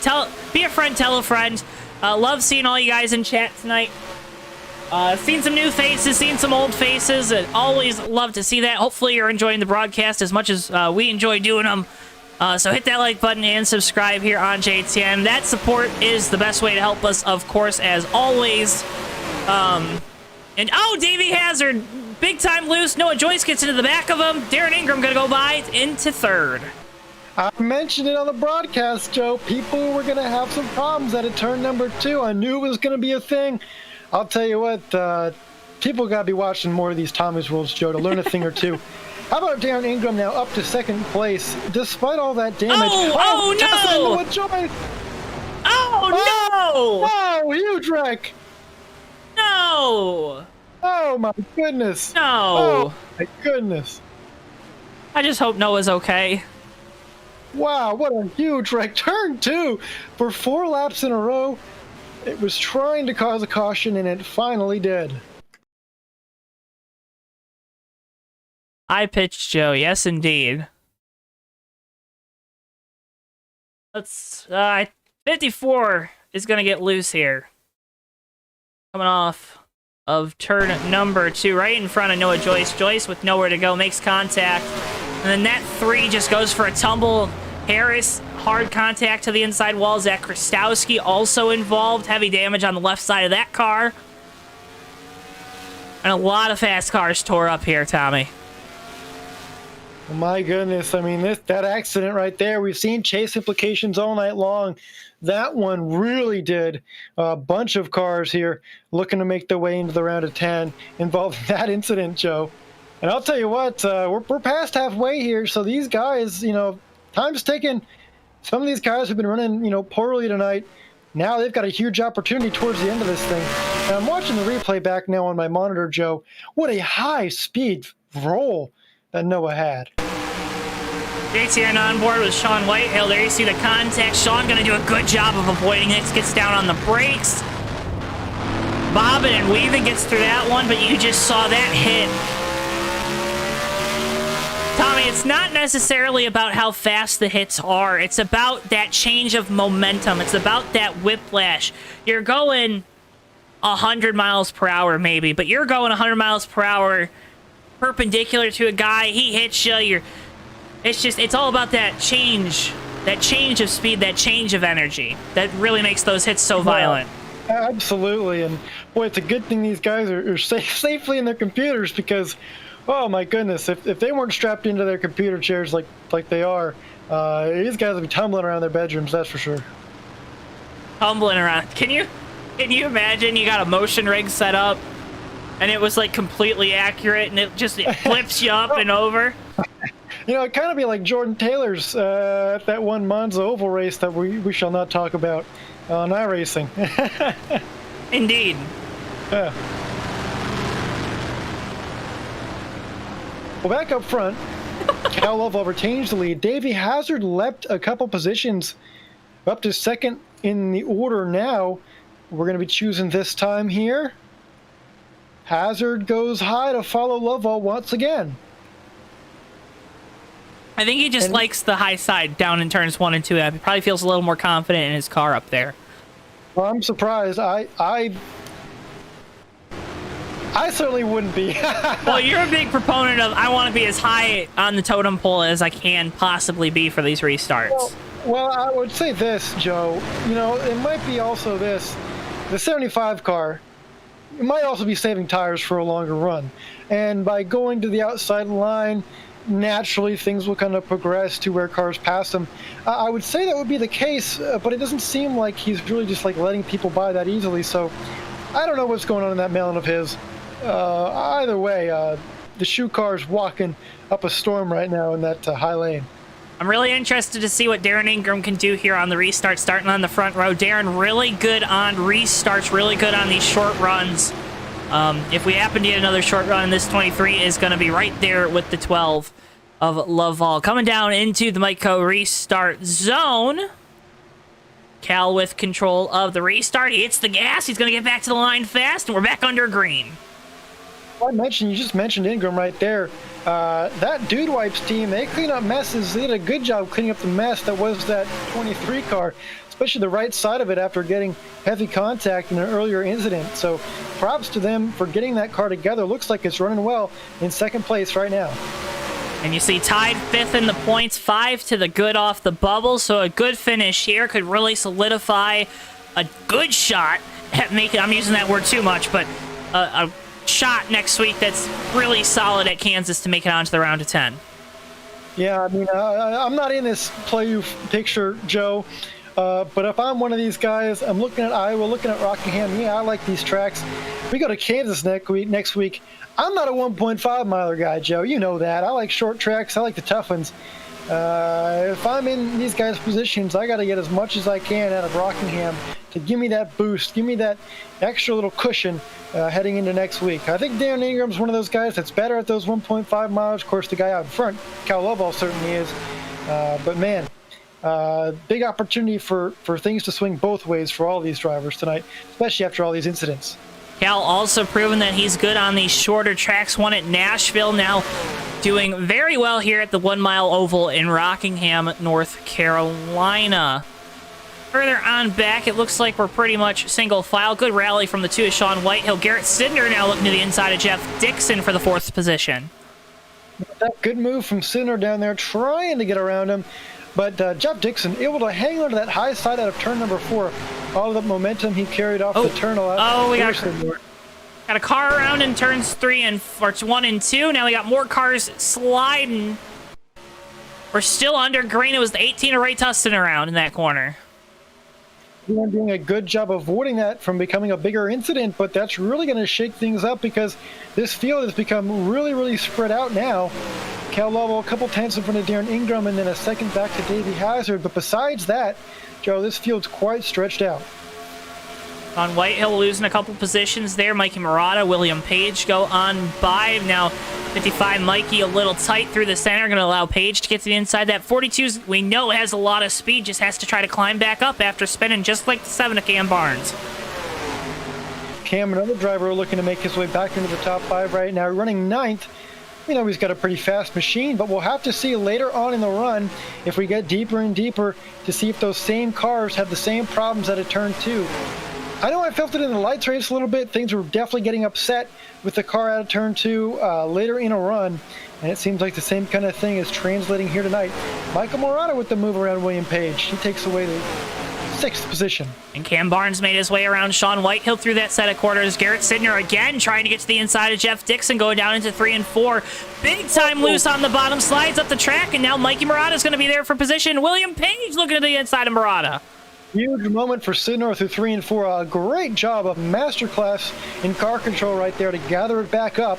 Oh, Michael up the hill a little bit. That's going to allow Page to get to the inside. William Page clears both of those cars behind him, and now Sidner looking to attack back on Michael Murata. And Sidner needs a really good points finish tonight to make up some of those 8 points as he's out on the outside looking in. Having a good night, though, so far outside of the spin and the incidents. Murata didn't give an inch through 3 and 4. He takes back that 6th place position. Now William Page in his top 5. Oh my goodness, looks like Michael into the wall a little bit on the backstretch. Perhaps some contact with the 16. Either way, Michael now getting away from Garrett Sidner for the moment. Back to the 60 laps to go. Back to the front, Cal Lovell leading. Darren Ingram still right there. Davey Hazard a couple seconds back. Wonder what the 75 is doing tire-wise, as well as Jeff Dixon, who's starting to close the gap to that 75 Haviland Adidas machine. Yeah, you know, I really do think that 75 is saving tires. But my question, Joe, is what are these 12 and 23 doing then? Because if they're going as hard as they can right now, I mean, you would expect them soon to really fall back hard and have some problems out of these corners on exit especially. And that's probably not going to be the long-term smart move for them. And, man, but I'll tell you what, the gap they're putting on Davey Hazard, quite substantial. And we're still playing musical chairs with the 5th position. Mikey Murata just takes it back. Garrett Sidner looking for 6th, the inside of William Page. A couple laps down pit road, Antonio Ruiz, Ray Tustin, they were spinning out of turn 2 a couple laps prior. Didn't bring out a yellow, but I'm sure they need fresh tires after that. No El Grippo applied to this track, so yeah, those fresh tires, they're going to be needed if you start grating them like those, like the Colby Jack that you were talking about at the start of the broadcast. I'm struggling, Tommy. Would you prefer fromage? What was that? Fromage? Yeah, no. I don't. Wensleydale? Huh? Wensleydale? Nope.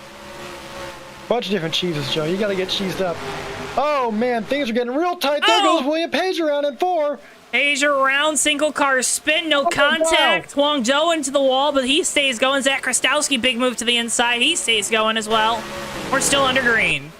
A pirouette from William Page. He keeps it straight at the end of it all. Green flag still waving here at Rockingham. Jeff Dixon has got around Davey Hazard now for the third position. Dixon trying to close the gap to the lead. We know he's fast, qualified on pole, looking to have another strong finish. That could help solidify his position into the round of 10. You'd figure 20 points might be enough to the good going into next week at Kansas. So if you can kind of make next week a little less stressful, boy, I mean, you'd love to do that. Yeah, it definitely depends on the field size, but if you get a good gap to that 11th place car, that cutoff car, you're ahead of him by, I would say, Joe, about 25 points. You know, unless we get a huge field, I think you're going to be all but locked in. So these guys certainly hoping for a good points night tonight to just kind of do that, give themselves some more breathing room heading into next week. Speaking of breathing room, Darren Ingram is not giving Cal Lovell any. These two have been pretty much locked together this whole run since the green flag dropped, and they're being caught by Jeff Dixon, though, Joe. Well, and what a risky move for the entire IPA organization to make the switch to Chevrolet halfway through the year from Toyota. And ever since, they've been on a tear. Ingram won at Indy. William Page won at Daytona and most recently won at Iowa. We've seen better performances out of John Peterson in the 49. So this move to Chevrolet has definitely helped all of Ingram Peterson Autosport as they get ready to transition next year into what's the new name? Darren Ingram taking sole ownership of the team now. Yeah, but he's doing it. All right, well, here we go, Joe. I think this is where we're gonna see tire saving come into play. Jeff Dixon has caught this gang up front here by a second in the past couple of laps. We're gonna have 50 laps to go this time by the stripe. And that gap to third place is really shrinking now. Dixon hot on the heels of Darren Ingram. Hot on the heels, but he's going to have to... Just because you're there doesn't mean you can make the pass. Passing very hard. We've seen guys, if they're on the bottom with the car to the outside, maybe a little bit of air getting taken off the passenger side of these cars and makes them a little more susceptible to spinning, especially off of turn 2 where it's really tough. Dixon, though, all over the left rear of the 23 of Ingram. Yeah, he's filling the mirror right now. I'm here. Remember those cars right there, those two Chevys, they're both playoff cars. Dixon, he wants to win badly. He had one that he slipped away out of his grasp last week. Ingram looking to get his ticket punched next round as well. So both these guys looking to do their best, and of course they're chasing Cal Lovell, who missed last week. He is just above that cut line. He wants a good finish here tonight as well. See Jeff Dixon, 16 points to the good coming into tonight.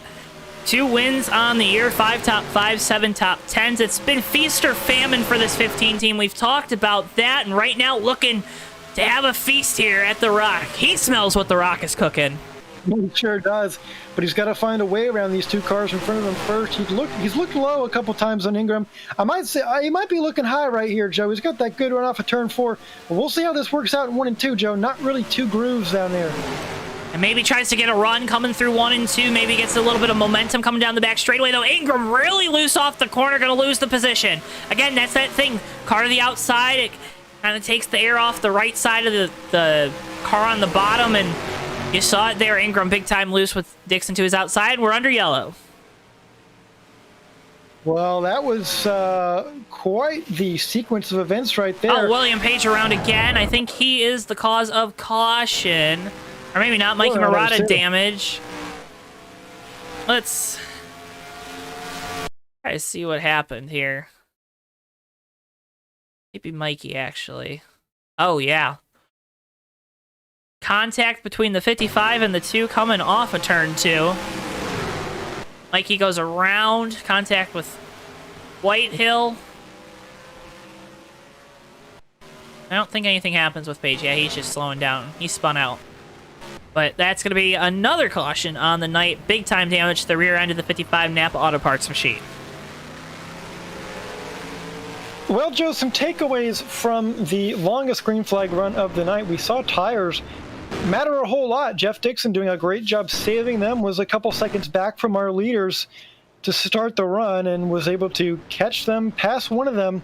And I don't think it would have been too much longer until he would have taken the lead over from Cal Level had we not had that yellow. But everybody coming down pit road, no question about it. 4 tires on all these race cars. Well, a caution means I get to try to sell some stuff, so head on over to CircleBDiecast.com or Plan B Sales and use code JTN at checkout for free shipping on your order of $20 or more. They have all the apparel you need. You see the fans on their feet. They're cheering right now, Tommy, because they're looking at that code. They know free shipping. That's a whole lot of money they're going to be saving, as well as when you use that code, you help support us here at JTN. It's a big help to us. So use that code JTN at checkout, CircleBDiecast.com or Plan B Sales for your next purchase of $20 or more for free shipping on your order to the United States only. In the good old US of A, eh, Joe? I was born in the USA. Well, you complain about me using songs that demonetize us for Tommy's World. With that pitch perfect singing right there, forget it. I'm telling you, anytime I sing, I know I'm going to get made fun of. It's just it. It was a compliment, of course. Of course. Or there's that joke. Oh, who sings that song? Yeah, let's keep it that way. That one's bit me a couple times. That's a good one. That is a good one. Confusing here, Joe. Cal Lova, oh, he takes the high lane. He's looking like Did you doubt it? Did you doubt it? I don't know. I mean, I'll tell you, Cal's done some fishy things before. That's all I know.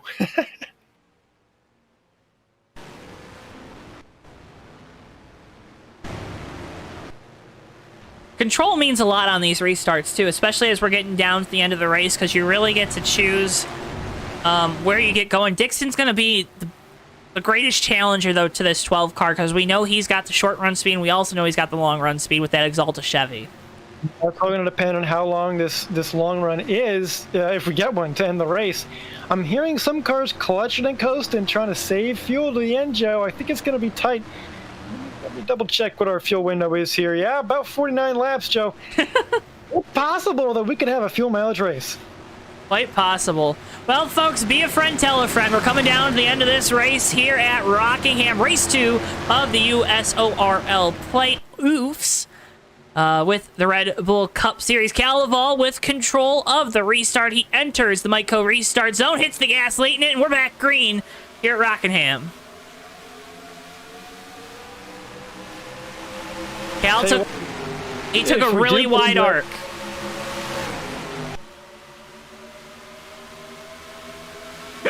If we get into that long situation, I wonder what Jeff Dixon is going to do. And right now, how hard he's going to fight for this lead here with Cal Leval knowing that tires mean so much on a long run. Well, they're side by side still, coming down the front straightaway, back down into turn 1. Let's see if the 12 can turn it up to try to gain the lead off of 2. He does move Leval back to the lead with Dixon in second. I think Dixon was a little conservative going into 1. Sorry, Antonio Ruiz around further on back. No caution. But go ahead, Tommy. Yeah, I was going to say, I think that 15 car could have absolutely taken the lead through turn 1 that last time by. Chose not to push it in too hard. He's backing up a little bit, saving tires. That pretty much answers my question with the 15. He's saving up for this long run, Joe. When do you hit the go button, though? When do you got to flip that switch? Halfway through it, I think you can start to think about it, but really, it's almost going to be a natural kind of thing, Joe. You know, as you kind of run smoothly and maybe a little bit slower than if you were pushing all out, you know, your tires are going to get to a point where you are going to run slowly, maybe inconsistently and smoothly, but you're going to be catching that car in front of you anyway.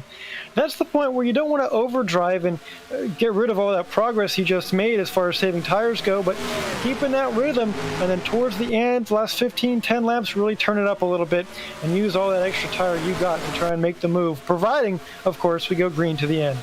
Cal clutching and coasting into 3 that time. He looks like a seed fuel valve here, Joe. Yeah, I think we're a little closer than you led us to believe. That might be the case. You know, these cars, hey man, there's no gas gauge in them. It's hard to tell what you can get. So, I think this might be a pretty close one, and it also opens up the strategy, Joe.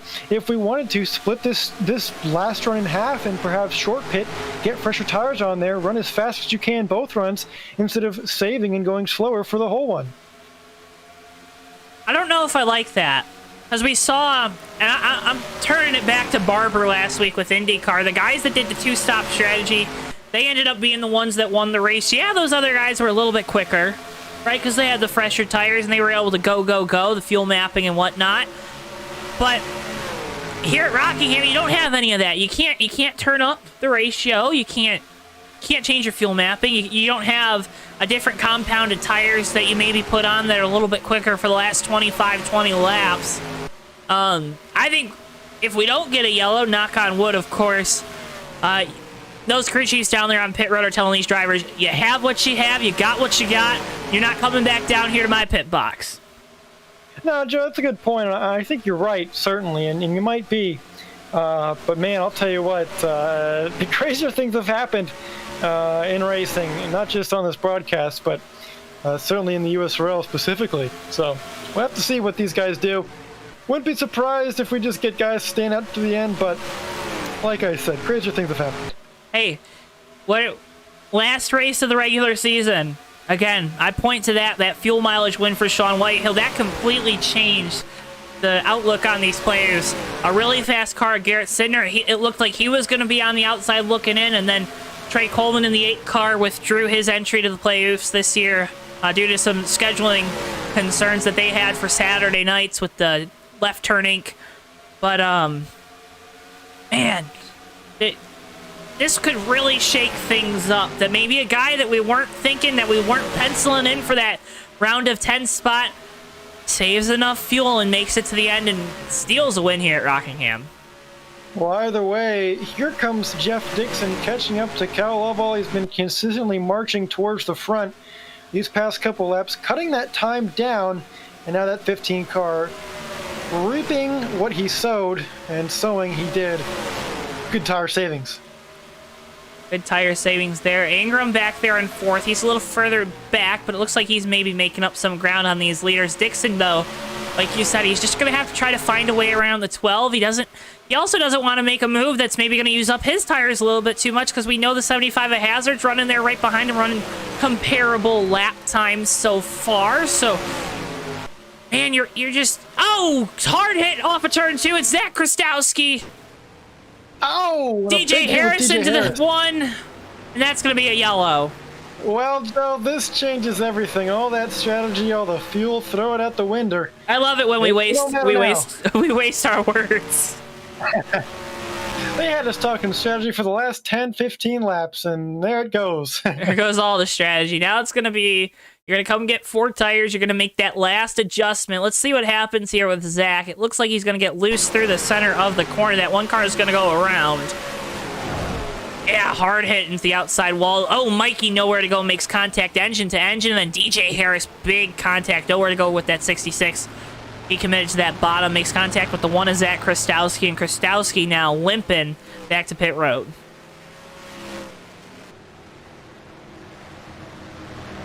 Oh, maybe not limping. He's still looking okay there in that 1. He was tied for 8th. He was 3 points to the good coming into this race, and we've talked about it, Tommy. They've just been so consistent, but tonight has been that outlier. Yeah, and I mentioned at Iowa last week after that rough start how they always seem to bounce back every week despite having some early setbacks. Well, this is a late setback, Joe, and hopefully that one car can regroup and recover. They were running in the top 10 before that incident happened, and I wouldn't be surprised if they got back up there, but depending on how much damage that Sun Energy 1 Chevrolet Camaro got, it could be a harder task than it may seem. The whole right side scraped up pretty good. The back end, hopefully they can get fuel into that thing. Looks like the rear end's a little screwed up. We'll see if they fix it. They're working away at it with their NASA prototype invisible suits that every USORL pit crew. And look at that. They got it all fixed. Looks good. It's new there in the one camp. Yeah, very impressive. I'll tell you what, these crews are doing quite the job out here tonight fixing these race cars. DJ Harris, Noah Joyce going to come to pit road. Joyce with that roof damage after going up and over off of turn 2. Hasn't been able to rebound. That damage on the roof, that's always a killer. Yeah, are we choosing? Doesn't look like it. We'll get ready. Nope, we're not choosing. Heyo. Well, folks, if you haven't already, make sure you hit that subscribe button. And we're on the road to 550 subs here on JTN. Would appreciate it so much if you chose to do that. Wanted to join us for more of these races. We'll be back tomorrow night. Hobo Trucks from Hattiesburg. Did I say it right that time? Right, Joe. Look at me. Got it. I got it. Big professional broadcaster, 8:50 p.m. Eastern time there with the Hobo Truck Series. BSR Bomb Squad Racing Cup Series from Kansas on Thursday night, 9:05 p.m. Eastern. Then the USORL Cup Series concludes the round of 12 at Kansas with the themed SpongeBob race. You're not going to want to miss that. You're not going to want to miss that special edition of Tommy's World. 10:40 p.m. Eastern time there from Kansas on May the 1st. Then May 6th, the BSR Cup Series returns to Darlington, the Lady in Black, 9:05 p.m. Eastern time. Then we're back. Oh, it's the biggest track on the schedule, the Talladega Super Speedway with the USORL Cup Series, 10:40 p.m. Eastern time, opening up the round of 10. We could get a wild card winner there as well. Coming to the choose cone this time. Dixon going to take the bottom. Hazard also decides to take the bottom. Ingram to the top there. So we're top four lining up pretty much how they would if we didn't have that choose cone, Tommy. What are you looking for on this restart? I'm really going to be interested to see how these drivers handle their tires. We're going to have about 25-ish to go, 25, 26 laps to go. If they run green to the end, we've seen that 15 of Jeff Dixon put on a masterclass in saving tires, but it hasn't gotten him to the front yet. It's been Cal Laval who's been pushing the car early and staying out in that lead with the time remaining in this race if we go green to the end. I don't know, will there be enough time for Jeff Dixon to save tires and make that strategy work? Or will Cal Laval pushing the car be able to make it towards the end in time to squeak away with the victory? We'll see. You'll watch it all unfold here on JTN. And it's going to be, we're also going to have to see if Jeff decides to save the tires. I mean, we know that car's fast, qualified on pole. They got a good setup underneath it, as they always do there with the 15 team. We're going to see how it unfolds here as we come down into the Miteco restart zone. Laval with control. Hits the middle of the zone there. Green flag back out, and Dixon side by side for the lead, and it looks like he's just a nose ahead. And we'll see how aggressive Dixon is now as we are in the closing leg of this race. Davey Hazard able to get by Cal Laval for second. So for the first time in quite a while, Cal Laval's got some work to do to get back to the lead. Jeff Dixon with a masterful restart. That time he snags the lead from Cal Laval, who's on the back foot, back to third. Darren Ingram right behind him, and the battle's on for fifth, rather. Long go to the inside of Garrett Sidner. Longo's been mired towards the back of the field of recently. He was leading earlier in this race, but he's had a big-time struggle to get back up towards the front. Looking to get past his teammate for fifth place right now, side by side, still on the front stretch. 24 laps to go. Great race between the teammates here. Sidner closes the door on Joe through the center of the quarter. He solidifies his position there in fifth. Our top four all underneath a blanket. They're really close together now up front. Hazard behind Jeff Dixon. Both of them looking good on points, but I know they want that win. They want more. That 15 car wants redemption for last week, having one taken away so late from him in his efforts at Iowa. That 75 team looking for their 8th on the season. And Cal Laval, of course, after missing last week, he's got some work to do in the points. There goes Hazard to the inside of Dixon. Makes a move to the inside. Car washes up a little through the center. Dixon going to have the momentum off the top. Look, see where Cal goes. He decides to get behind the 15. He'll be side by side with Hazard going into 1. Oh my goodness, all these cars spreading out there, Joe. I don't think they're saving tires. We talked about it a little bit, but this doesn't look like guys that are saving tires to me. Hey, if you got him, you got to use him right now. Hazard still trying to get the lead. Darren Ingram looking for third to the inside of Laval. Laval now might be caught on the outside and sliding back. They're still side by side up front. Let's see what Hazard can do on the bottom once again through 1 and 2. Jeff Dixon slides up a little bit. Hazard to the lead. Yeah, Dixon just missed his mark there on entry. Slid up the track a little too hot. He'll look to regroup, maybe cool those tires off a little bit. Again, 75 degrees. It's a clear night, too, here at Rockingham. So I don't know those track conditions. I don't know how cool you're going to be able to get those tires if you warmed them up a little too much here early on in the run. We'll just have to wait and see. He's all over the back bumper of Hazard for the lead. This racing is pretty intense. Oh my goodness, 3 wide into 3. This can't end well. Oh, Sidner on the apron, into the wall up high. Everyone behind him. Hangs on. Everyone behind him slowed up. They thought that was going to be a lot worse. Sidner, though, makes the aggressive move and gets up to third. An incredible move right there. Down onto the apron, bounces off the wall, and maintains third position. He gained spots through that show. Incredible. That was a very Carl Edwards-esque move there, and he made it stick. Got up to third, but now he's going to face a challenge from Cal Laval to the inside. Smoke on the front straightaway. Looks like a car went around, but he is away. Ingram now looking to the inside of Laval for fourth. Sidner hanging on to third. Heavy damage to the right side of that car. I don't think he cares, though, Joe. He just wants to win this race. I can't believe what I just saw. I mean, that was incredible.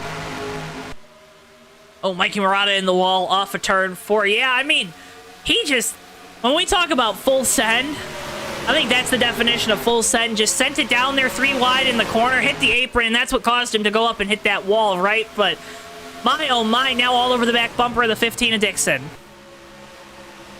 Well, like I mentioned, Joe, these guys certainly don't look like they're saving tires, so I wonder, there's still about 15 laps left in this race. If one of these guys back in the pack decides, hey, I'm going to stick conservative with my tires and hang on to the end here, I don't know. It doesn't look like it's going to matter because we have a yellow. They have a yellow. Krastowski around on the front straightaway. Sean Whitehill also slow. Let's get you a replay. Here, Bristol doing a great job of fetching the replays as always. Oh, it looks like Mikey Murata car. It looks like something broke on the right front of that 55. Watch it just the right side sink down into the track. And then just, nowhere for Sean to go, nowhere for Zach to go. Wonder, where did Sean go? Oh, there he is. Not a very good night for Sean Whitehill at all. No, not a good night at all for the two team. They really needed to have a good, solid night and just not able to get it here at Rockingham. This is one of his favorite tracks. There you go. Oh, he barely hit the end of that pit road wall. That was almost scary. Well, it was still scary, but that was almost bad. Bad. Good night. Yeah, looking at the monitor now, I'm telling you, that was close. Got a good photo op in front of the Brad's Internet Service 150 logo there on the infield grass, but not the view he wanted, certainly. Davey Hazard first off pit road. Dixon, Laval, Sidner, and Ingram, your top 5. We'll have to see where they decide to line up. They'll have their pick of the litter, of course, here on the restart. Oh, it looks like Barnes speeding on pit road. William Page speeding on pit road. They'll have to go to the back. Not what that 7 car wants. He's kind of in the middle there in the playoff standings. It's going to be tight going into next week at Kansas, Tommy. I mean, I know you're going to be sitting on the couch watching, but, man, it's going to be a great show. These fans aren't going to want to miss it. Well, it is going to be a great show, Joe. You know, I would have thought after tonight we'd maybe get a clearer picture, some more division, and where these guys stand on points, but this race has been so up and down, so muddled. Things are still not clear heading into Kansas next week, and this race ain't even over. But I can tell you it's not going to be cut and dry. It's going to come right down to the wire next week to see who makes the round of 10. Hazard chooses the bottom. Jeff Dixon to his outside. Cal Laval, Garrett Sidner, Huang Do. Aaron Ingram, Zach Krastowski, Noah Joyce, Antonio Ruiz, and Sean Whitehill. Ruiz, the big gainer there on pit road. A bunch of guys towards the back taking the outside.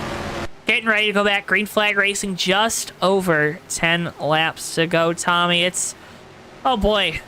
These guys in these cars, they're going to be working overtime here. Not overtime in the race, but they're a lot of work going into these last 13 or so laps. Yes, Joe. I mean, these guys are going to put everything they have into it. Saving tires, yeah, that's out the window now. These guys are going to go get after it, get everything they can, and try and win this race.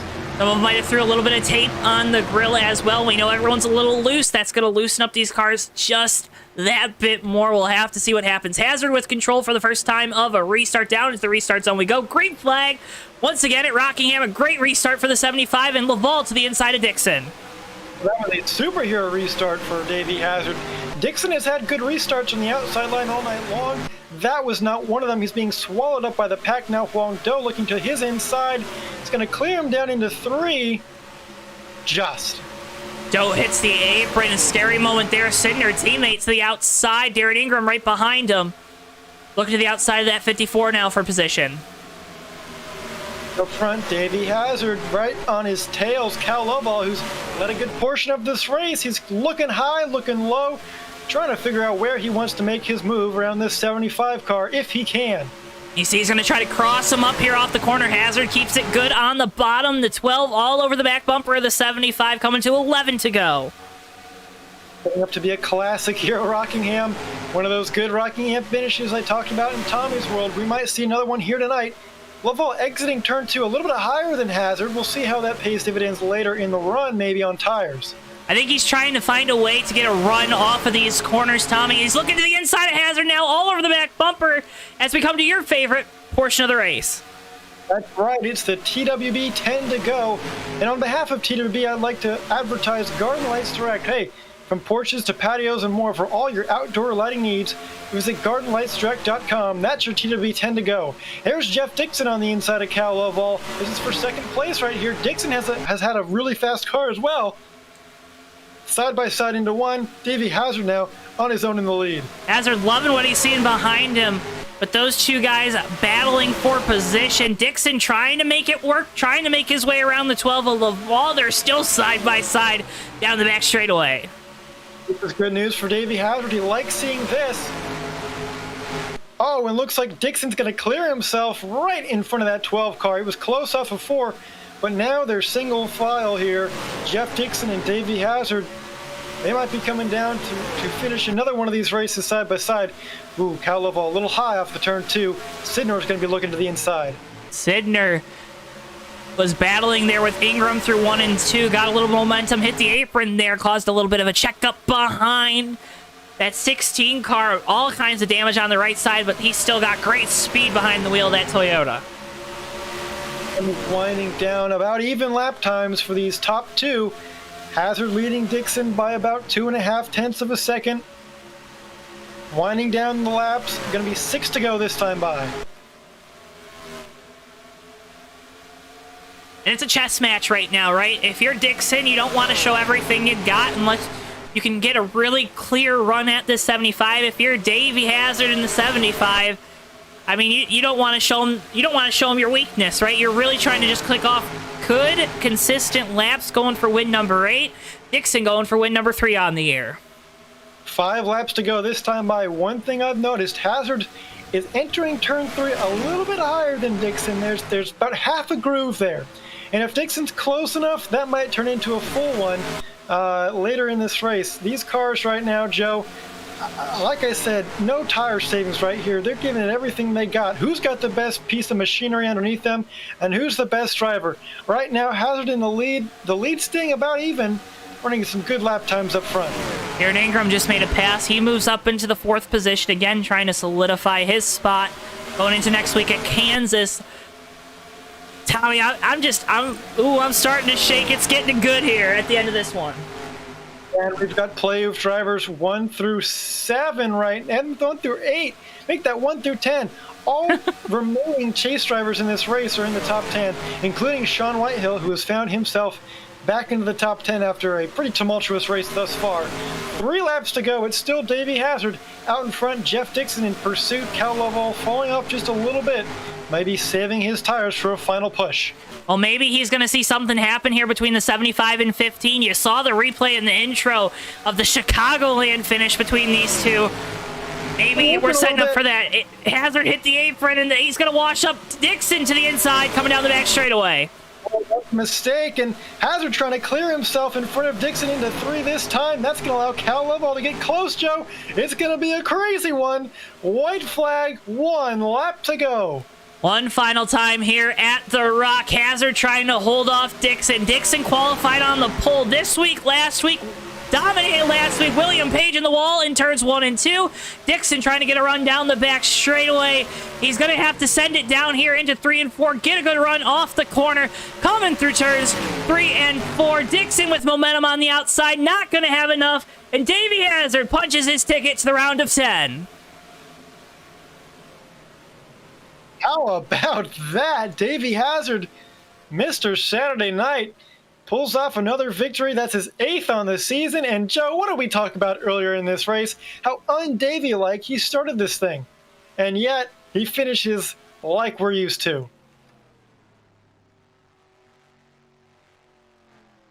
Yeah, I mean, you talked about it. He qualified. I know he's not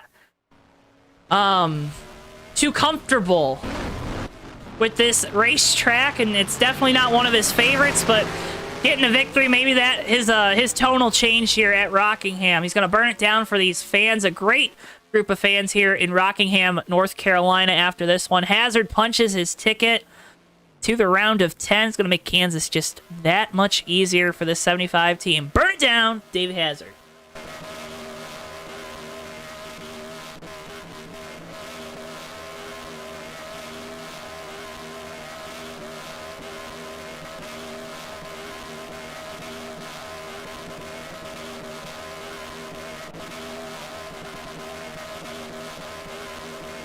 Yeah, he's burning it down, I'd say.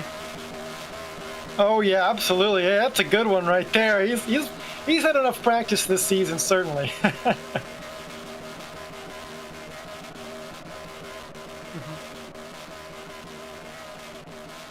Yeah, Hazard just doing a great job as always late in these races. He's got that clutch gene, it seems like. Ryan Pace writing in. It looks like this Hazard kid's starting to show some promise. I'd say so.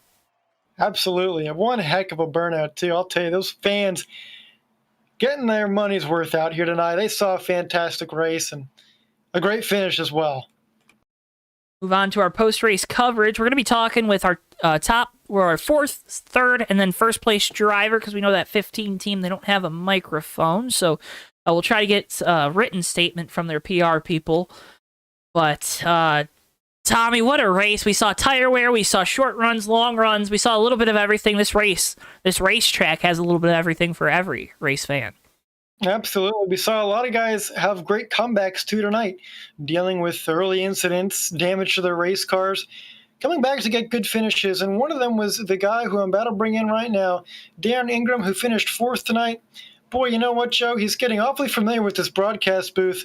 Darren Ingram, congratulations on a great recovery from some early damage tonight to finish 4th place at Rockingham. Yeah, I felt like we had a really mature race tonight for my team. Got caught up in other people's crud earlier a couple of times, had some damage. Team did a really good job of fixing the car, and I just tried to be smart and just take what was there for me. I didn't really go too crazy. Car didn't feel good after the damage, but we survived. Got a 4th place finish out of it. I'll take it. And tell you what, the car may not have felt good, but it did look good. That Dude Wipes team did a great job cleaning up messes, as they always do, of course. Now, that last run there, you're running 4th. It's a good points day for you. You're heading into Kansas with a good margin.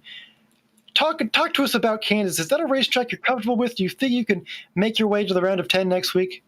Yeah, as much as I love a good short track, good bumpy surface, there's just something about a 1.5 mile of those cookie cutters. I love them. They're my favorite tracks. Texas, Atlanta, Kansas. So I'm really excited for Kansas. I think we finished top 5 in like 3 of the last 4 or something like that races at Kansas. I know we finished 2nd to Cal there once. So I think we were a little faster than Cal that race. We Jeff and I kind of screwed the pooch on the pit strategy, but I'm looking forward to it. I think we'll be fast. We're always fast, 1.5 miles, like at Chicago this season. We should have won that race. Now I'm making myself angry again, but yeah, we're looking forward to it, and I think we're going to be smart, but we're definitely going to go for the win if the opportunity presents itself. We plan to be up front. Well, let's talk about that anger, Darren, because you were really hot on the radio with some of those early incidents. How do you calm yourself down, kind of get back in your zone? I know it can be really frustrating getting involved in stuff and whatnot during a race. How do you calm yourself down? How do you get back into that zone? I think it's just a personal maturity thing. I mean, a couple seasons ago, I was like regular season, like third or fourth on the points, and then got knocked out round one. Sometimes things out of your control happen. Like tonight, I mean, just wrong place, the wrong time, making a pass. I think for like second, and we got wrecked. And I think you just got to calm yourself down. Let your anger out. I'm very much a radio sweetheart candidate. And then you just tighten the belts and just got to go for it. And I think we did a good job recovering tonight. Did a great job of recovering tonight, Darren. Congratulations. A good top 5 run, a solid run that's probably going to give you a good cushion to make it on to the round of 10 next week at Kansas. Before we let you go, you know the drill by now. You got all those sponsors. You always got the beautiful wraps on the cars. Go ahead and thank all the people that helped you get this done. Yeah, dude wipes. I definitely used a few of them tonight. I need a new fire suit. DoorDash, Exalta, Red Bull. Next week we'll have the DoorDash wrap, but I think we might have some SpongeBob surprises on there. So that'll be fun. Always like Kansas. It's always a fun track. So hopefully we'll do the DoorDash guys well and get them in victory lane where they belong. Hey, we can't wait to see it, Darren. You're always exciting out on the track. No, next week's going to be no different, and it sounds like you're going to have a really exciting wrap on the car. Darren Ingram, driver of the number 23 Dude Wipes machine for IPA. Congratulations on the good finish, buddy, and good luck next week at Kansas. Thank you, and thank you guys. Another great show. Hey, we do our best, Darren Ingram. And he was cheating. So Tommy decided that he was going to move me. So I guess Darren's still in here. Darren, I guess you're just taking over the show.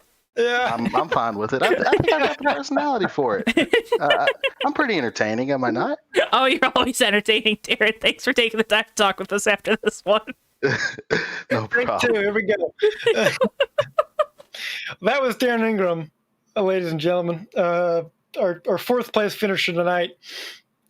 Sorry, Joe.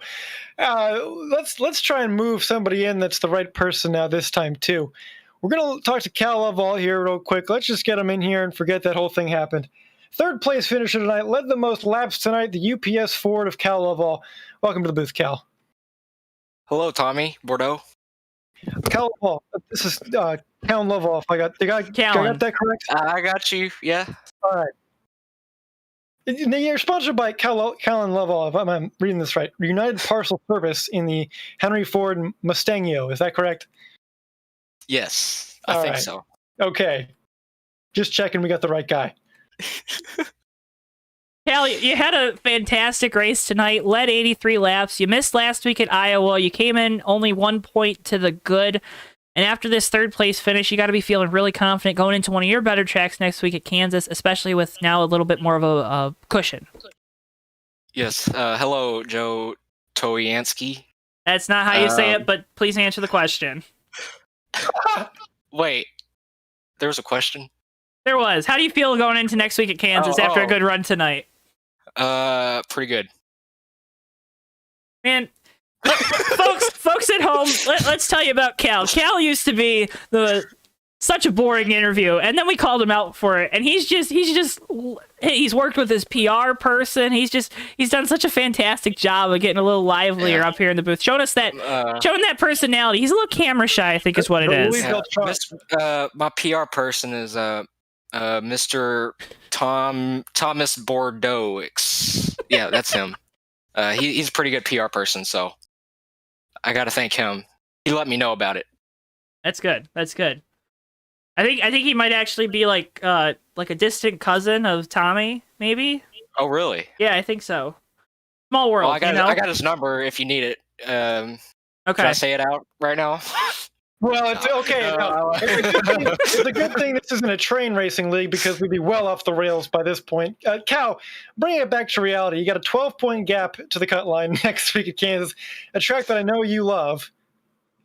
Gotta feel good, doesn't it? Well, I gotta get that 12-point gap for myself because I am number 12, and Kansas, Kansas is Kansas. It's pretty flat out there. And,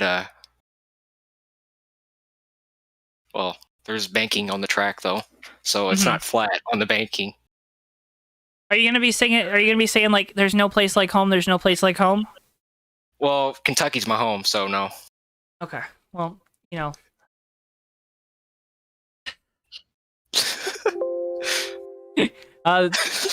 Playoff grid showing up on your screens at home, folks, as we're trying to get through this interview.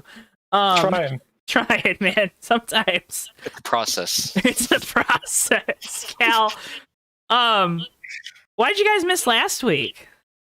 I was simping last week. Oh, True. oh! Breaking news! Breaking news! Wow, some drama in the 12 picks.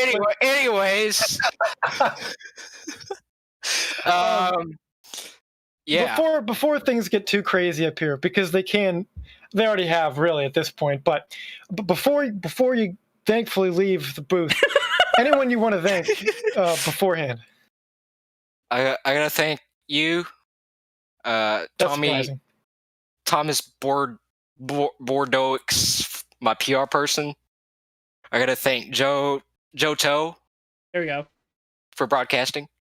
We'll just leave it to that. Welcome. Yeah, UPS. What a company. You guys, they love logistics, man. They love logistics. They do indeed. All right. Well, Cal Laval, driver number 12. You ups Ford Mustang for EcoBoost Racing. Thanks for taking the time to talk with us, Cal.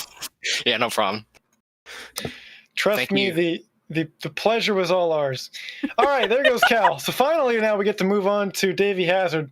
I'll tell you what, Joe. No shortage of personalities in this league.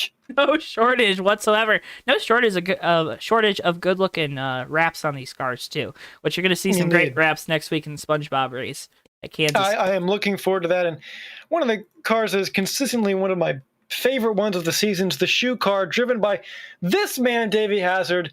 8th win on the season. Punched your ticket, and your ticket to the round of 10.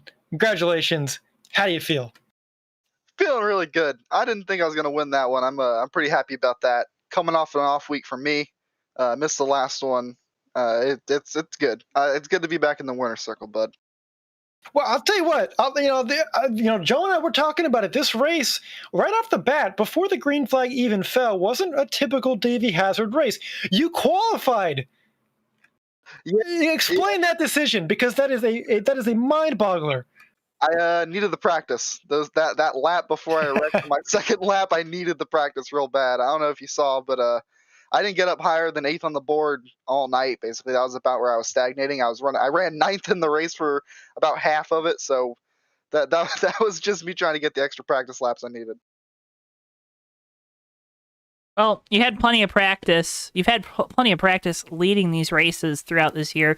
Win number 8 on the season. I know a lot of it was the disappointment last year of not claiming the championship for the 75 team. You guys claimed it for PTR with Steven Merzlak in the 4, but you really wanted it for the 75 team. Talk about how much it would mean to you to kind of continue on this, keep this momentum rolling. You know, we never know, but keep this momentum rolling and try to close out the season with a championship now that you're locked into the round of 10. It would be the perfect redemption for me. I've said it before in interviews, but I was really unhappy with how we ran last season. We being just me. Steven obviously was absolutely fantastic, but I was really unhappy with how I ran last season. We were a little bit slow. We weren't caught up with the rest of the field, and after that race, like I said, I vowed to make changes, and I was going to come out this season strong, and we have so far, and it's a good feeling to be redeemed in that way of thinking and the work that I'm putting in. And the practice sessions and in the race, you know, it was a hard fought one today. I gotta tell you that, but yeah, it would be the perfect redemption given the season's going exactly how I wanted it to so far. Well, don't get ahead of yourself. You still got to make it through 2 more rounds, Davey. Okay, so don't let your head get too big. Jesus. I'm not ahead of nothing. I'm just really happy with this season. I've been working really hard on the setups. I've been putting in the work in the races. I've been really focused on the races. I mean, it's kind of been the same story every season or every race this season, right? Wasn't particularly fast today. Wasn't necessarily what most people would call the fastest car, but we found ourselves up front at the end. I made the necessary moves that I had to make to get up there and stay up there, and we won the race. So I think I can be proud of that. You definitely can. I was just all right. That's fine. I rather make you sound stupid because Hey. you usually sound so much smarter than me on some other things that we do. Yeah, and you can check those other things out. Fake Racers Podcast here on the JTN YouTube, as well as Spotify, Google Podcast, Apple Podcast, and you just follow the JTN Twitter, and you'll find all those links. Davey, before we let you go, I know you got people to thank. I know you got family. We saw your family in chat.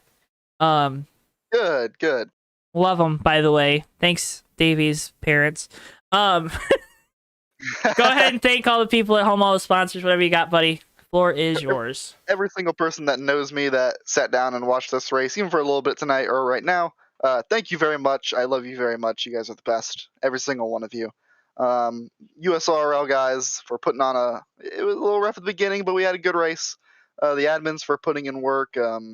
All my teammates at PTR and affiliated teams.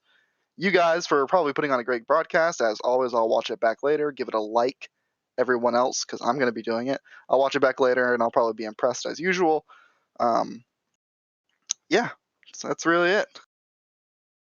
Hey, well, Davey, thank you so much for taking the time with us after the race. And if you want to hear more from Davey, remember you can check out the Fake Racers podcast here on JTN. Congratulations on the win, Davey. I know it's a big load off the shoulders for next week at Kansas. Good luck next week, and we'll see if we see the 75 car in Victory Lane anymore this year.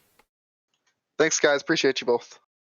Davey Hazard, driver of the number 75 Adidas Havilland Toyota for Prime Time Racing. Tommy, no shortage of personalities here at USORL. I feel like we can just have a different tone of interview with all these guys. Certainly. And one more interview I wanted to get tonight. It's going to be Garrett Sidnor, because it's quite the storyline for his path into the playoffs. And now, after missing a race at Iowa and coming back at Rockingham, he's gained a couple points on that cut line, and especially had that huge move in turns 3 and 4, and we wanted to talk to him about that. Garrett Sidnor, welcome to the booth. We got a few things to talk to you about. First and foremost, how about that move into 3 and 4? Walk us through that. Oh, man. I felt like that's exactly what you guys are going to ask me about. So,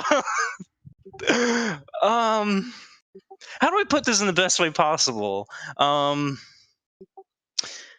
tired of stupid blocks, so I made a stupid move. So, and it just happened to work out for me. Well, I should have you know, when you did that move, the chat was blowing up. They couldn't believe what they saw. I couldn't believe what I saw, and it worked out. I mean, Garrett, you might have only finished 6th tonight, but you did lead some laps, and you gained some points in that all-important cut line to the round of 10. So talk about your chances going forward at Kansas. How do you feel about that track, and do you think you can make it into the round of 10 despite missing Iowa? I don't even think I should be here in the first place, but putting that aside, we are here. So going to one of my favorite tracks on the schedule, me and Davey and Cal had a good run there last year. So I look forward to possibly coming out with a really good finish. Hopefully I can win, but putting that pressure to go out and actually having to win is not something I'm capable of doing. I usually win when I'm not dominating a race. So I don't want to overdo it next week or whenever we run Kansas, but I just want to see what I can do when we get there. And are you, Garrett? This is Joe, by the way. If you didn't know. Oh yeah. Okay. I just wanted to make sure. I didn't introduce myself. Are you? There's two different mindsets that people have when they're kind of on the outside looking in. There's the mindset of I have to hop X amount of cars or I have to gain X amount of points. What's your mindset? Are you the car guy or are you the points guy? Well, considering that I raced points for like the last 6 seasons and it's not worked out for me this season, we got to really play the format now. And really how we do that is we just go and have the best race we can. I mean, whether we win or finish 2nd or even if we finish 6th, we just got to really just go out there, have fun, execute, see if we can be in the point. If we're in the points battle, that's great. If we can win, that's even better. But like I said, shouldn't be here in the first place, but the fact we have an opportunity to possibly advance in the round of 10 is wild. So we'll see how we do next week. I got one more question. Are you a Carl Edwards fan? I mean, my favorite driver all time used to be teammates with him. So Right. Greg Biffle for all those that are watching. I mean, because you probably did Carl Edwards very proud with that move. I just wanted to. Yeah, that is a textbook video game move right there. In a video game. Yeah, that's exactly what he was talking about. I just executed it like 15 years later than what he thought about. and it worked out. Garrett, while you're here, before we let you go, glad we could interview you after that pretty exciting night. Anyone you want to thank while we're here? Like to thank Games123 for giving me a fast car for tonight. Like to give a shout out to the sponsors as always. Crunchyroll on the car again tonight in the form of 7 Deadly Sins, and got some help with that paint scheme. It's shown up in the past in a couple years in this series. I give a shout out to Dan Asher and Daniel Asher Designs who made that car. And I really think that's it, but let's go get it next week. Well, Garrett, congratulations on a good rebound tonight here at Rockingham. Good luck next week. It sounds like you guys got a couple tricks up your sleeve for Kansas. We know you guys performed there very well there last year. We're excited to see what you and the 16 team can do. Coming in just a little bit behind, you're gonna put on a show like you always do. Garrett Sidner, driver number 16 for Games 123 Racing. Congratulations on the good finish, buddy. No problem. Thank you. Well, all right, Joe, that's going to wrap it up here. I'll tell you, quite the night. We had a lot of different leaders, a lot of different stages of this race, it felt like. And at the end of it all, I mean, the cream rose to the top, as they say. Davey Hazard winning another one, his 8th on the year. Yeah, we had 4 different drivers lead double-digit laps, and I think that's something we haven't seen all year. I think that's something that's very characteristic of a track that has some good tire wear and kind of has some different strategies you can employ behind the wheel of a race car. You had the guys that were looking at short runs, and then we also talked about saving for the long runs. We saw the 15 do a really good job of that. A couple times we had the long runs. We saw the 75 trying to do something similar, but we also saw Cal in that who finished 3rd in the 12 car. We saw him, he kind of just took off really quick and wasn't able to get the track position back at the end after leading the most laps, unfortunately for him. But it was a really good race because we just saw all these different strategies. We saw every type of racing I think that you can get out of any racing series, especially here at the USORL. That's a good way to put it, Joe. Couldn't have said it better myself. Well, folks, that's going to do it from us here at Rockingham. You're going to want to tune in tomorrow night for Hattiesburg with the Hobo Racing Truck Series, or if you can't tune in then, we'll be back live Thursday with Bomb Squad Racing, and then back here next week for the elimination race, final race of the round of 12 for the USORL Red Bull Cup Series. We've got a bunch of links in the video description. If you don't mind, just check those out to our different social media platforms. Hit the subscribe button. Be a friend. Tell a friend about us here at JTN. We love all your guys' support. You were so active in chat, and we had a great race on our hands, and I wish we could have interacted with you guys more. But we love seeing your messages. We love the compliments, as always, and we love all the support. And we couldn't do it without so many people, and especially mainly our fans here at JTN. A big special thanks to John Peterson as well for getting this thing done and getting us out here for the USORL this year. That'll do it for us, though, here on JTN. For Bristol, our producer, for Tommy Bordeaux, I've been Joe Twansky. Thank you so much for tuning in tonight, and we will see you guys next time live here on JTN. So long for now, folks. Yeah, and they're going to be 3 wide coming to the checkered. Never mind, they're going to be... Oh, Maverick over wide! Who is that? Turn 4 into the tri-oval. Whitehill is through the grass. It's going to be Noah Joyce winning his first career race in the Red Bull Cup Series. All right, and they're wrecking behind them. We got cars flying everywhere. Cars upside down, but it doesn't matter. Noah Joyce has done it. He's won at Daytona in the 3 car. Comes Musa. Musa's gonna. Oh, he's gonna use that apron. He's gonna use the apron. They're gonna be side by side. Coming off the corner. Boy, back to the inside. It's gonna be a drag race to the line. Musa gets it.